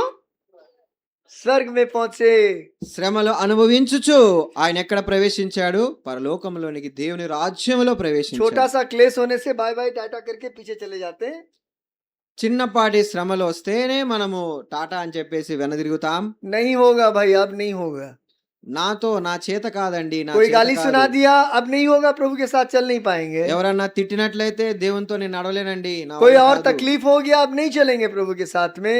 ఏదన్నా శ్రమ వస్తే నేను దేవునితో నడవలేనండి, मेरे విడిచిపెట్టేస్తాం. प्रभु आपके इस एग्रीमेंट से प्रभु कदापि खुश नहीं है। ప్రియులారా, ఇట్టి ఒడంబడికతో ప్రభువైన యేసుక్రీస్తు వారు ఎన్నడూ మీ యందు సంతోషము కలిగి प्रभु ఉండలేడు. चाहता है यदि आप मेरे चेले बनने चाहते हो तो अपने क्रूस उठाओ और मेरे पीछे हो लो। దేవుని యొక్క ఆశ ఏమై ఉన్నదంటే మనము ఆయన శిష్యులుగా అవ్వాలంటే మన యొక్క సిలువను ఎత్తుకొని ఆయన మనం ये వెంబడించాలి. वही पौलुस जो कलीसिया को सताने वाला, स्तिफनस को सताने वाला, बहुत से प्रभु के लोगों को सताने वाला, और आखिरी समय में जिस दिन प्रभु की आत्मा ने उससे बात किया, दर्शन दिया, 300 लोगों को कैद करके लाने वाला था। చూడండి, ఈ పౌలు ఎవరంటే దేవుని ప్రజలను హింసించిన వాడు ఈ పౌలే, స్టెఫెను హింసించిన వాడు ఈ పౌలే. ఇటువంటి పౌలు దేవుని హింసించిన వాడు ఒక దినాన పరిశుద్ధాత్మతో నిండిన వాడై ప్రసంగము చేయగా అనేకులు ప్రభు వైపు తిరిగారు. 20वीं शताब्दी का अगर एक चुनौती भरा अगर सुसमाचार प्रचारक, प्रभु के दास, अभिषिक्त के रूप में अगर जाना गया तो पौलुस जाना गया। చూడండి, ఈ యొక్క శిష్యులలో ఒక అపోస్తలుడిగా, సువార్తికునిగా, బలమైనటువంటి క్రీస్తు సాక్షిగా ఎవరైనా నిలబడినట్లుగా మనం చూస్తే ఈ యొక్క సవాలుతో కలిగినటువంటి పరిచర్య కొరకు పౌలు నిలబడినట్లు, ఎన్నుకొనబడినట్లు మనం एक तरफ చూస్తాం. पौलुस दुख उठाता रहा, ఒకవైపు పౌలు శ్రమలను, హింసలను दूसरी అనుభవిస్తున్నాడు. तरफ परमेश्वर की महिमा बढ़ते रही। ఇంకొక వైపు దేవునికి మహిమను, మరి ఎక్కువగా మహిమను కనుపరుస్తూ ఉన్నాడు. चर्च वाज एडिफाइंग, సంఘము వృద్ధి చెందుతూ వచ్చింది. विश्वासी बढ़ते गए, విశ్వాసులు వృద్ధి చెందుతూ వచ్చారు. चेले बनते गए, అనేకులు శిష్యులుగా చేయబడుతూ వచ్చారు. 1 से 1000 बन गए। ఒక్కడు 1000 మంది అయ్యారు. किसकी महिमा हुई? ఎవరికి మహిమండి? यदि तू विश्वास करेगी నీవు इसका విశ్వసించినట్లయితే इसका एक దేవుని आत्मिक మహిమను अर्थ చూతువు. है। इसका దీనికి एक ఒక ఆత్మీయ అర్థం ఉంది. करेगी आया वहां पर। అక్కడ స్త్రీలింగాన్ని మనం చూస్తాం. कलीसिया किस लिंग से संबंधित है? సంఘము స్త్రీలింగమా పురుషలింగమా आज అండి? कलीसिया से कहता है प्रभु, यदि तू विश्वास करेगी, हे कलीसिया, जो तू मेरे वचन को सुनता है, तू विश्वास करेगी तो मेरी महिमा को तेरे जिंदगी से देखेगी और तेरी जिंदगी से मेरी महिमा औरों के बीच में प्रकट होगी। కనుక అందుకనే ఈ దినాన ప్రభువైన యేసుక్రీస్తు వారు సంఘముతో చెప్తా ఉన్నాడు, ఈ దినమున నీవు విశ్వసించినట్లయితే దేవుని మహిమను చూతువు. आपके यातना सहने से कई मरे हुए लोग जीवन पाएंगे। మీరు హింసలు అనుభవించినట్లయితే లేదా సహించినట్లయితే చనిపోయినటువంటి స్థితిలో ఉన్నవారు అనేకులు జీవించబడతారు.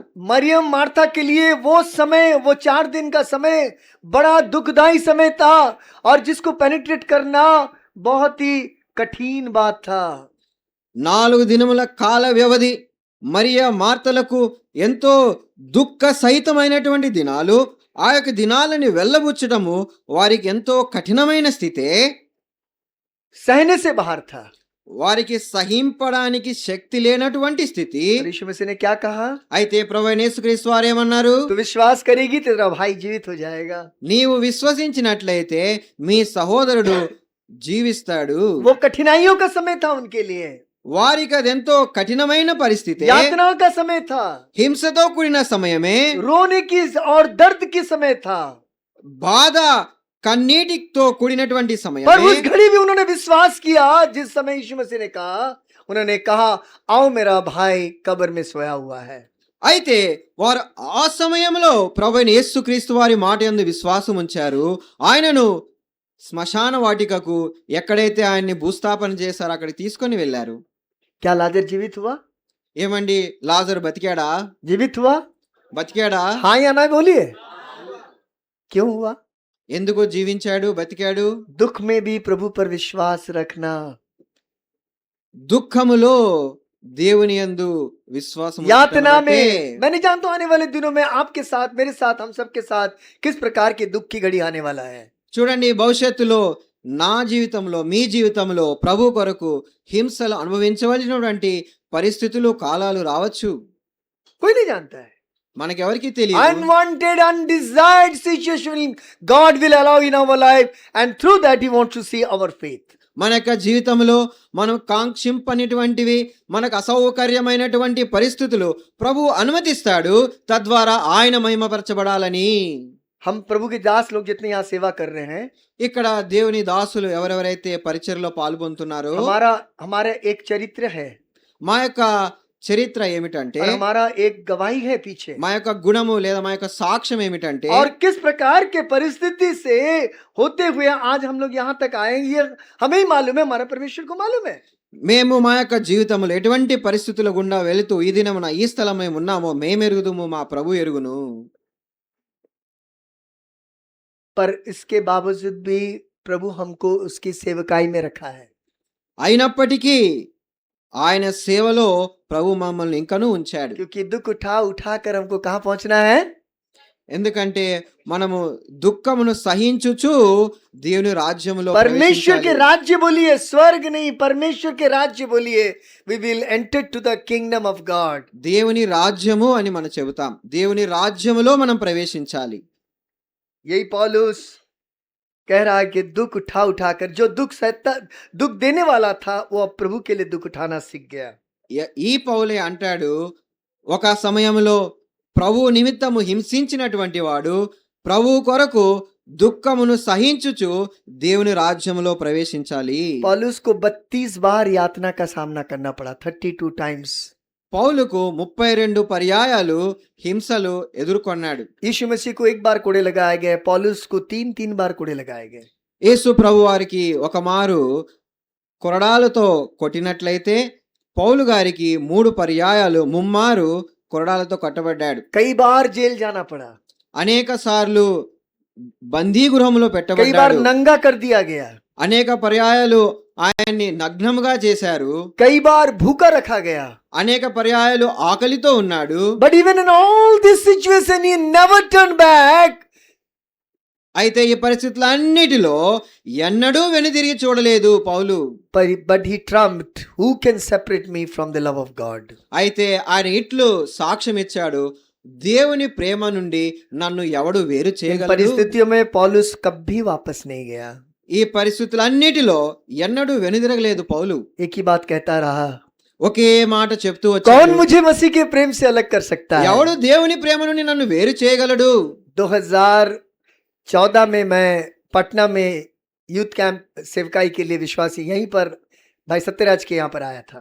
2024 సంవత్సరంలో 14 క్షమించండి 14వ సంవత్సరంలో నేను యూత్ క్యాంప్ నిమిత్తము మీ మధ్యకు వచ్చాను, सेवा करने के लिए। పరిచర్య और చేయడానికి उस समय వచ్చాను. मैंने उस यूथ कैंप का जो थीम वर्ष था, कौन हमें मसीह के प्रेम से अलग कर सकता है, ఆ యొక్క యూత్ క్యాంప్ యొక్క ముఖ్యాంశము ఎవడు దేవుని ప్రేమ నుండి నన్ను వేరు చేయగలడు అనేటువంటి और उसके ముఖ్యాంశం. लगाव में मुझे भाई सैमुअल ने कहा था गाना लिखने के लिए, हमने गाना लिख कर लेकर आया था। సోదరుడు శామ్యుయల్ గారు నాకు దాని యొక్క అంశమును బట్టి పాటలు రాసుకుని రమ్మంటే రాసుకొని వచ్చాను. वो गाना का एक अंतरा मैं आपको गा कर सुनाऊंगा। వాటిలో నుండి ఒకటి నేను పాడి మీకు వినిపిస్తాను.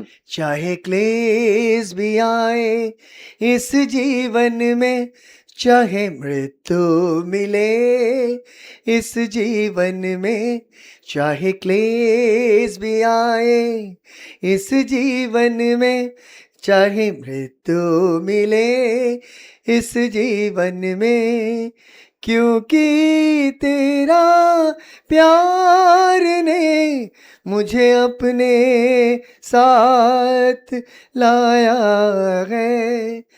गहरा ये प्यार, सच्चा ये प्यार, न बदलने वाला अनोखा ये प्यार।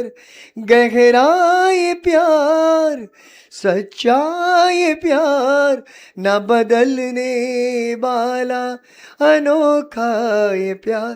कौन हमको मसीह के प्यार से अलग कर पाएगा?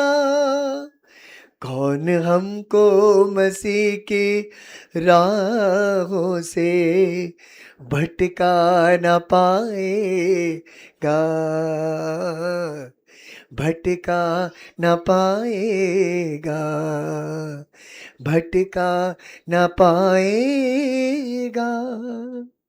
प्रिय मित्रों, ये वो गीत है, ये वो शब्द है, हमें याद देता है कि कौन हमको मसीह के प्रेम से अलग कर सकता है।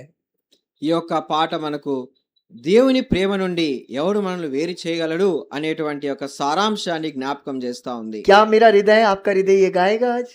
ఏమండి, నా యొక్క హృదయము మీ యొక్క హృదయము ఈ పాట హృదయ పూర్తిగా పాడగలదా? प्रभु, यदि मैं आपका शिष्य हूं, मुझे आपके पीछे चलना है और दुख उठाकर चलना है, क्रूस उठाकर चलना है, क्योंकि भविष्य में मेरे लिए आपका राज्य इंतजार कर रहा है। ప్రభువా, నేను శిష్యుడను, ఈ యొక్క దుఃఖమును సహించుచు మిమ్మల్ని వెంబడించాలి. నా యొక్క సిలువను ఎత్తుకొని దుఃఖమును సహించుచు రేపటి దినమున దేవుని రాజ్యములో నేను ప్రవేశించాలి. पतरस के जीवन में भी हमने देखा कि भयंकर दुख का सामना करना पड़ा। పేతురు జీవితంలో కూడా మనం చూస్తాం, గొప్ప దుఃఖాన్ని అనుభవించాల్సి వచ్చింది. And Peter went through fiery trials, जिसको बोला जाए। పేతురు हाँ। అగ్ని వంటి శ్రమల గుండా వెళ్తూ వచ్చాడు. आग के अंदर से गुजरना पड़ा उसको। అగ్ని వంటి మహాశ్రమల గుండా వెళ్తూ और यही వచ్చాడు. पतरस को जब मारा गया, किस तरह से मारा गया? పేతురుని చంపినప్పుడు ఎట్లా హతసాక్షిగా आज చేయబడ్డాడండి? मंजित भाई भी बहुत से प्रभु के चेलों का मृत्यु के बारे बता रहे थे, मैं बाहर बैठ कर सुन रहा था। సోదరుడు ఉదయకాలమున దేవుని శిష్యుల యొక్క చరిత్ర, వారు ఎట్లు ప్రభువుకు సాక్షులు అయ్యారో వాటి విషయం జ్ఞాపకం చేస్తూ వచ్చారు.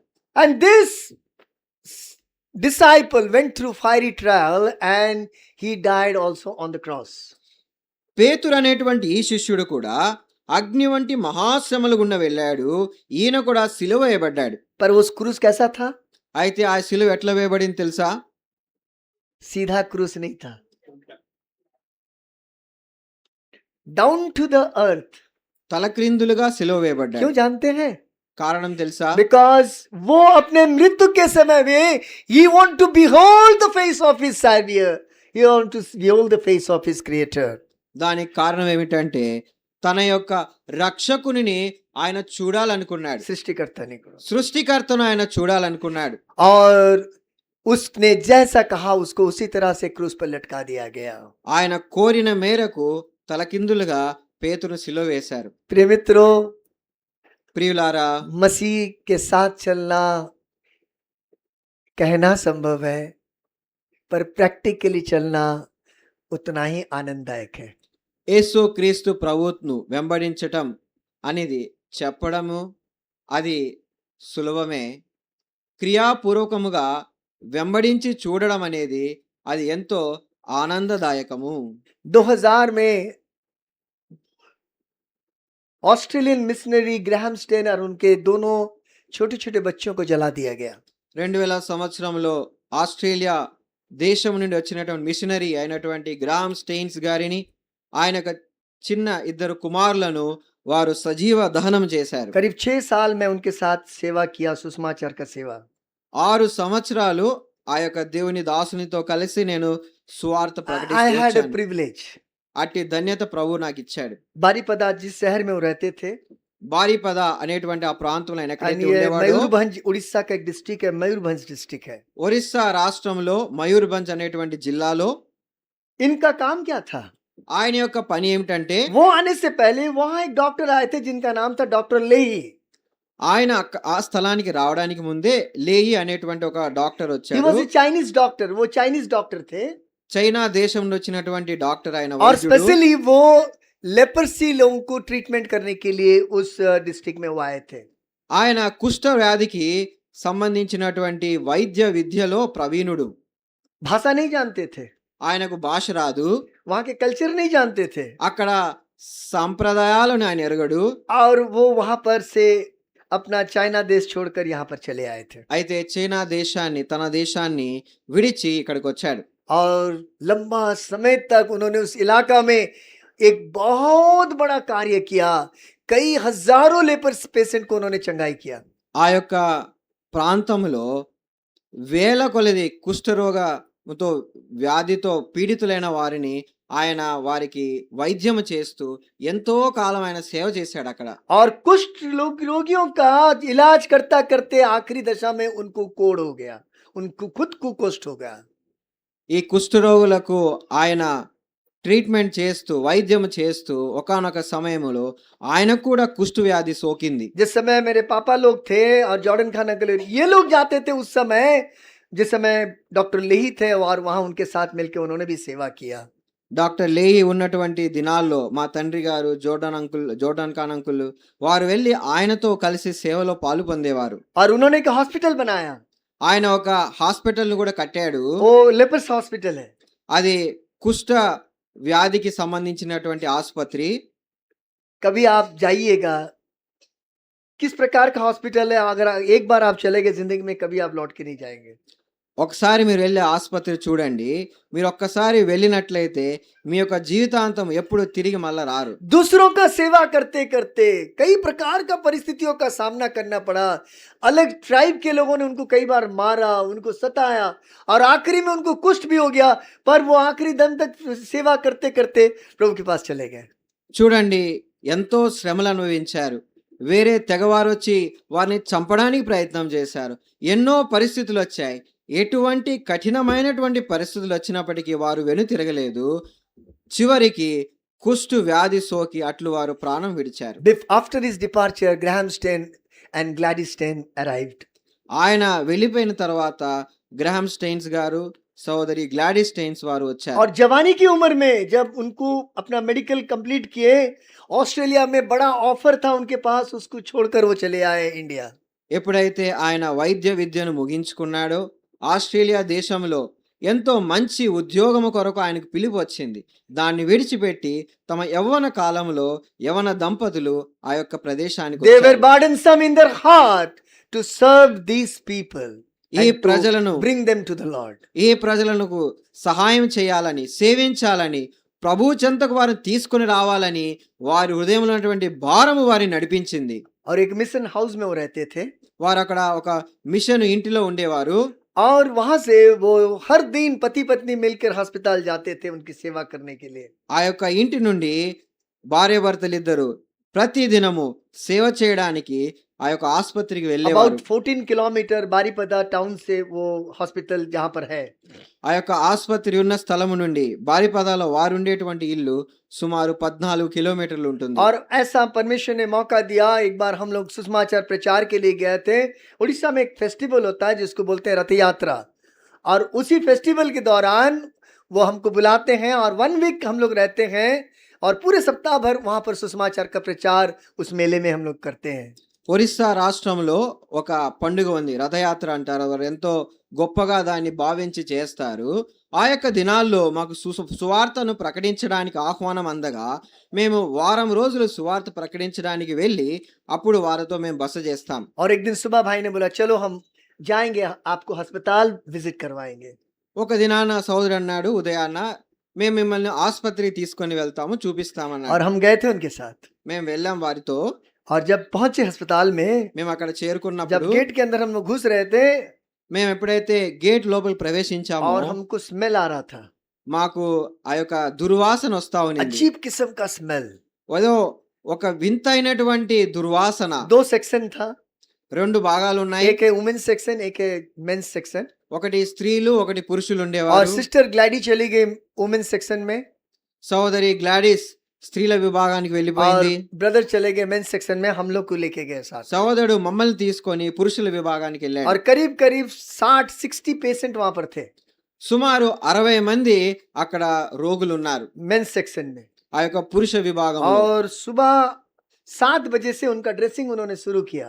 ఉదయం 7 గంటలకు వారికి గాయాలకి కట్లు కట్టడం ఆయన ప్రారంభిస్తే विदाउट ब्रेकफास्ट ఆయన అల్పాహారము బ్రేక్ఫాస్ట్ తినలేదు.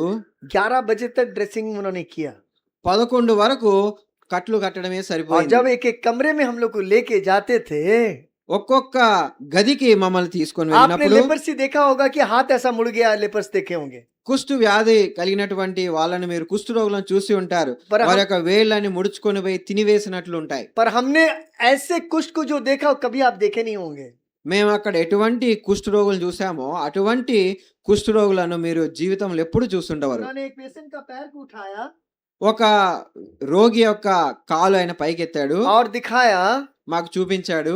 पूरे इतने बड़े होल थे, सुड़ंग जैसा होल थे उसमें, गड्ढे పెద్ద थे। రంధ్రం ఉన్నింది.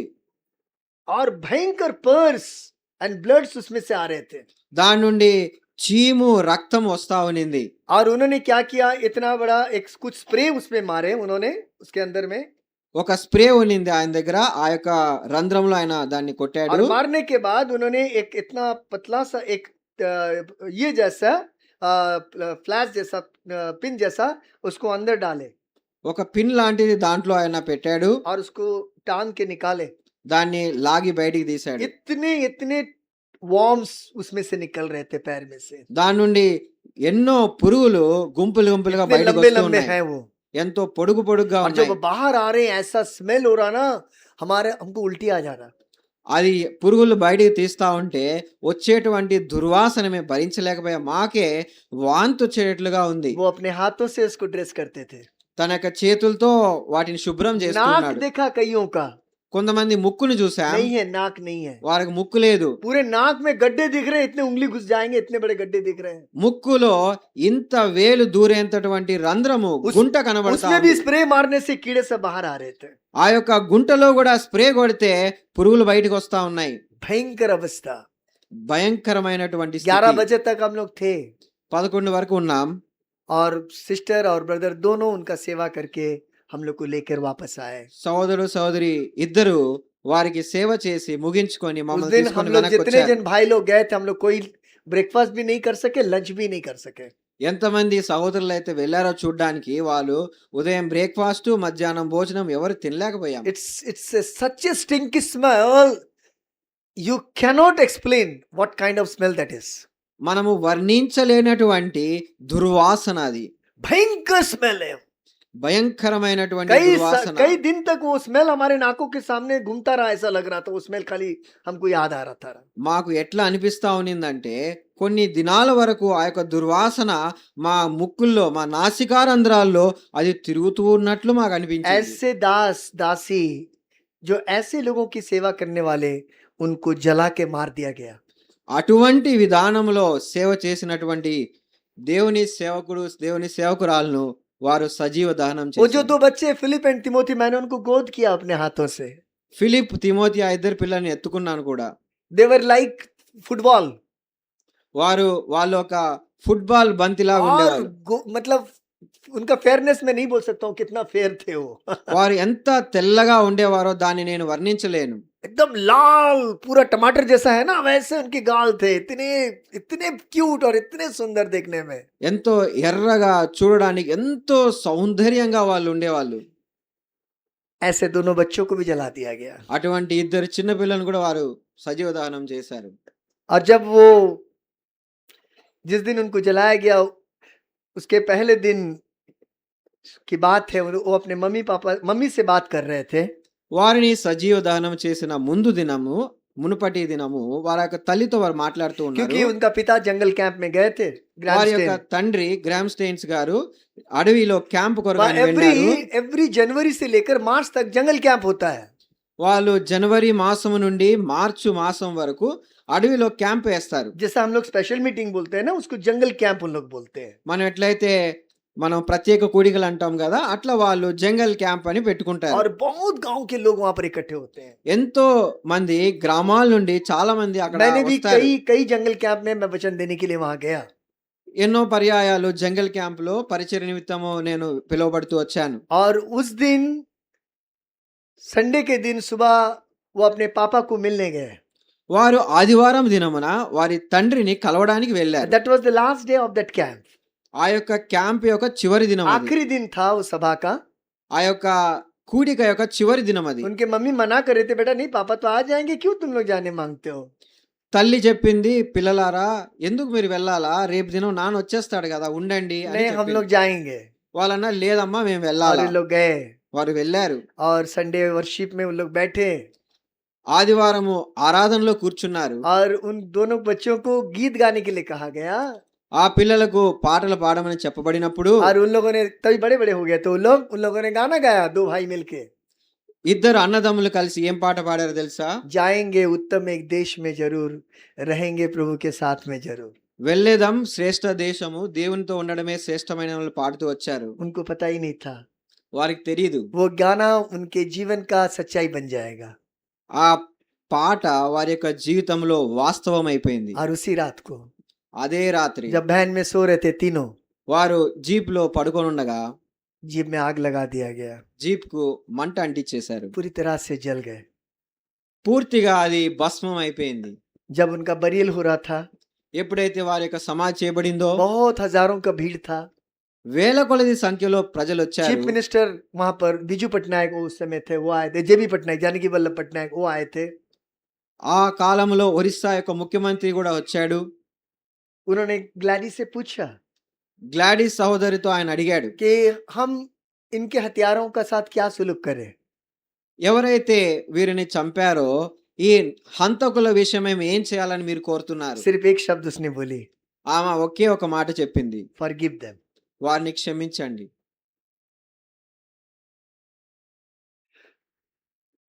कैसा लग रहा आपको सुनकर? మీకు ఎట్లా అనిపిస్తా ఉంది? सताव क्या है? హింస ఏమిటి? कैसे सताव का सामना करेंगे? ఎట్లు హింసను మనం ఎదుర్కొనగలము? कैसी तैयारी चाहिए अपने जीवन का? ఎటువంటి సిద్ధపాటు మన జీవితంలో అవసరము? केवल नाम से कहेंगे कि मैं प्रभु के लिए सहूंगा, పేరుకు దేవుని కొరకు సహిస్తానని చెప్పడం సరిపోతుందా? इस शाम के समय ఈ సాయంకాలపు వేళలో प्रभु आपसे फिर एक बार रिमाइंड करा रहा है। ప్రభు మీకు మరొకసారి జ్ఞాపకం చేస్తా ఉన్నాడు. आपको उसका शिष्य के रूप में देखना चाहता है। మనలను శిష్యులుగా ఆయన చూడాలనుకుంటున్నాడు. वो शिष्य जो क्रूस उठाकर उसके पीछे चलने वाले बने। ఎవరంటే తన సిలువనెత్తుకొని ప్రభువును వెంబడించేటువంటి శిష్యులు. Are you ready? నీవు సిద్ధమా? तैयार है? సిద్ధమా? कितने लोग तैयार हैं बताइए? ఎంతమంది సిద్ధం చెప్పండి. प्रभु दुख आने से भी मैं तेरे साथ तेरे पीछे चलने के लिए तैयार हूँ। ప్రభువా, హింస వచ్చినా దుఃఖం వచ్చినా నిన్ను వెంబడించడానికి నేను సిద్ధము అని చెప్పగలిగే వారు ఎంతమంది ఉన్నారు? बस एक दो डर रहे हैं? ఒకరిద్దరు మాత్రమేనా భయపడుతున్నారా? हाँ, मैं हाथ नहीं देख रहा हूँ आपका, నేను మీ యొక్క చెయ్యి చూడటం मैं नहीं లేదు. देख रहा हूँ. నేను చూడటం లేదు. परमेश्वर की आत्मा आपके हाथों को देखता है.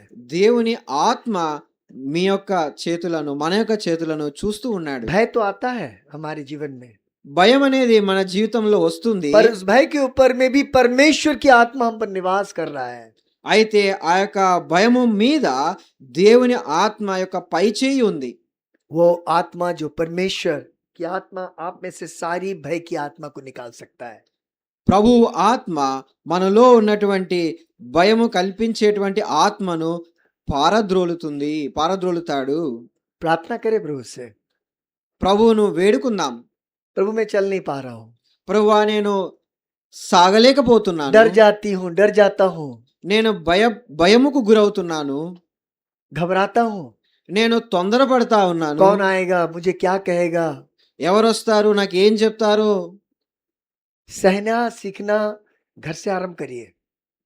సహించటం అనేది నేర్చుకొనుట ఈ దినము నుండే మనం ఆరంభిస్తాం. और कहे प्रभु मुझे आप मजबूत करें. ప్రభువా నన్ను బలపరచుము అని ప్రార్థిస్తాం. प्रैक्टिकली मैं आपके साथ चलना चाहता हूँ. క్రియాపూర్వకంగా మీతో నేను నడుస్తా. वचन केवल पन्नों में लिख के रखने के लिए नहीं, వాక్యము కేవలము కాగితము మీద రాయడానికి మాత్రమే కాదు, right on the table of your heart.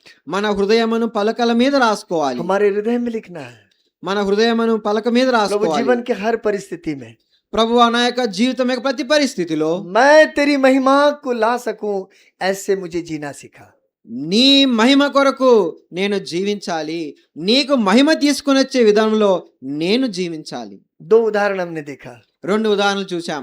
Doctor लेही, డాక్టర్ లేహిన్ గురించి చూచాం. Doctor Graham Stain. Doctor Graham Staines గురించి చూచాం. प्रभु हमसे बात करता है. ప్రభు మనతో మాట్లాడుతున్నాడు. आइए अपने आंखों को बंद करें. రండి మనల్ని మనం సమర్పించుకుందాం. मैं भाई मंजीत को बुलाऊंगा, आएंगे, प्रार्थना करेंगे.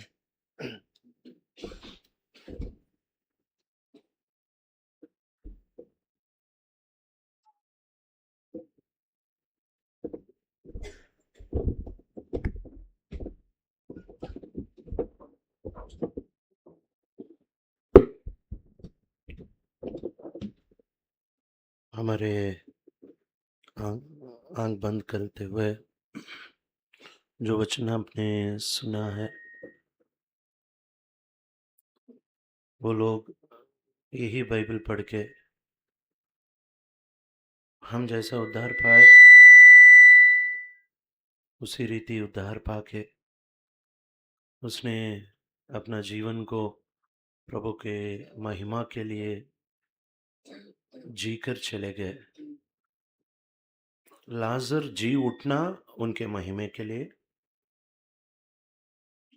और बहुत सारे संतों उनका जीवन देना भी उनके महिमे के लिए.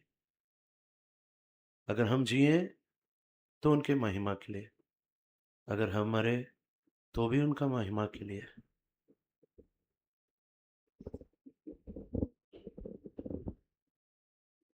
मेरे जीने का मकसद तो है, मेरे जीने का कारण तो क्या है? मैं जीऊं या मरूं सिर्फ तेरे लिए, सिर्फ तेरे लिए गीत बोलता है. मेरे जीने का मकसद तू है, मेरे जीने का कारण तू है, मेरे जीने का मकसद तू है, मेरे जीने का कारण तू है. मैं जीऊं या मरूं वो तेरे लिए मेरा प्रभु. मैं जीऊं या मरूं वो तेरे लिए मेरा प्रभु. एक बार सोचिए, प्रभु ने इस संसार में आया और हम जैसे लोग के लिए अपना प्राण दे दी. ये प्राण हम कितना भी कोशिश करो उसे बचा नहीं सकते, कितना भी कोशिश करो, हमारे प्राण को हम बचा नहीं सकते। उम्र से जाएगा, बुढ़ापन में जाएगा, रोग क्लेश कैसा भी जाएगा ये प्राण, जाते जाते प्रभु के लिए चले गया, उससे और बड़ा महिमा की बात क्या है। प्रार्थना करने से पहले स्थिरता से प्रभु को बोलिए, प्रभु मुझ में आशा है, मुझ में बल नहीं है, मुझ में सिर्फ आशा है, मुझ में शक्ति नहीं है, लेकिन आशा तो है। मैं निर्धारण कर सकता हूं लेकिन उसमें कर नहीं सकता हूं, लेकिन आशा तो है। आप सहायता दीजिए। प्रभु को हमारे बल की जरूरत नहीं है, हमारी आशा देखता है बस। प्रभु को हमारी हिम्मत की जरूरत नहीं है, हमारी आशा देखता है बस। वो हिम्मत देता है, वो बल देता है, वो निर्धार से जीने के लिए वो पाबंदी वो देता है हमें। हम सिर्फ आशा करें। प्यारे पर प्रभु, इस शाम के समय में आपने आपके वचन के द्वारा हमसे बातें की है, इसके लिए आपके धन्यवाद करते हैं। हमारा प्राण तो अनिश्चित स्थिति में है, कब इस संसार छोड़ेंगे हमें पता नहीं है, लेकिन छोड़ने से पहले हम आपके लिए जी सके। हर पल, हर समय, हर स्थिति, हर स्थल में, हर काम में हम आपके लिए जी सके। हमारे आगे जो संत लोग चले गए उनके लिए आपकी बड़ाई और उनके लिए आपकी धन्यवाद करते हैं। जो धैर्य आपने उन्हें दी है, जो हिम्मत आपने उन्हें दी है, जो आपके लिए खड़े रहने की इरादा दी है, इसके लिए आपकी धन्यवाद करते हैं। और हम उनके पीछे चल रहे हैं। हमें उसी बल दीजिए, उसी हिम्मत दीजिए कि यह संसार हमारा नहीं है और तू एक दिन हमें उठाएगा। और जब तू उठाएगा, कोई भी उठेगा, उस हिम्मत से और उस लक्ष्य से हम आगे चल सके। वचन को आशीषित कीजिए।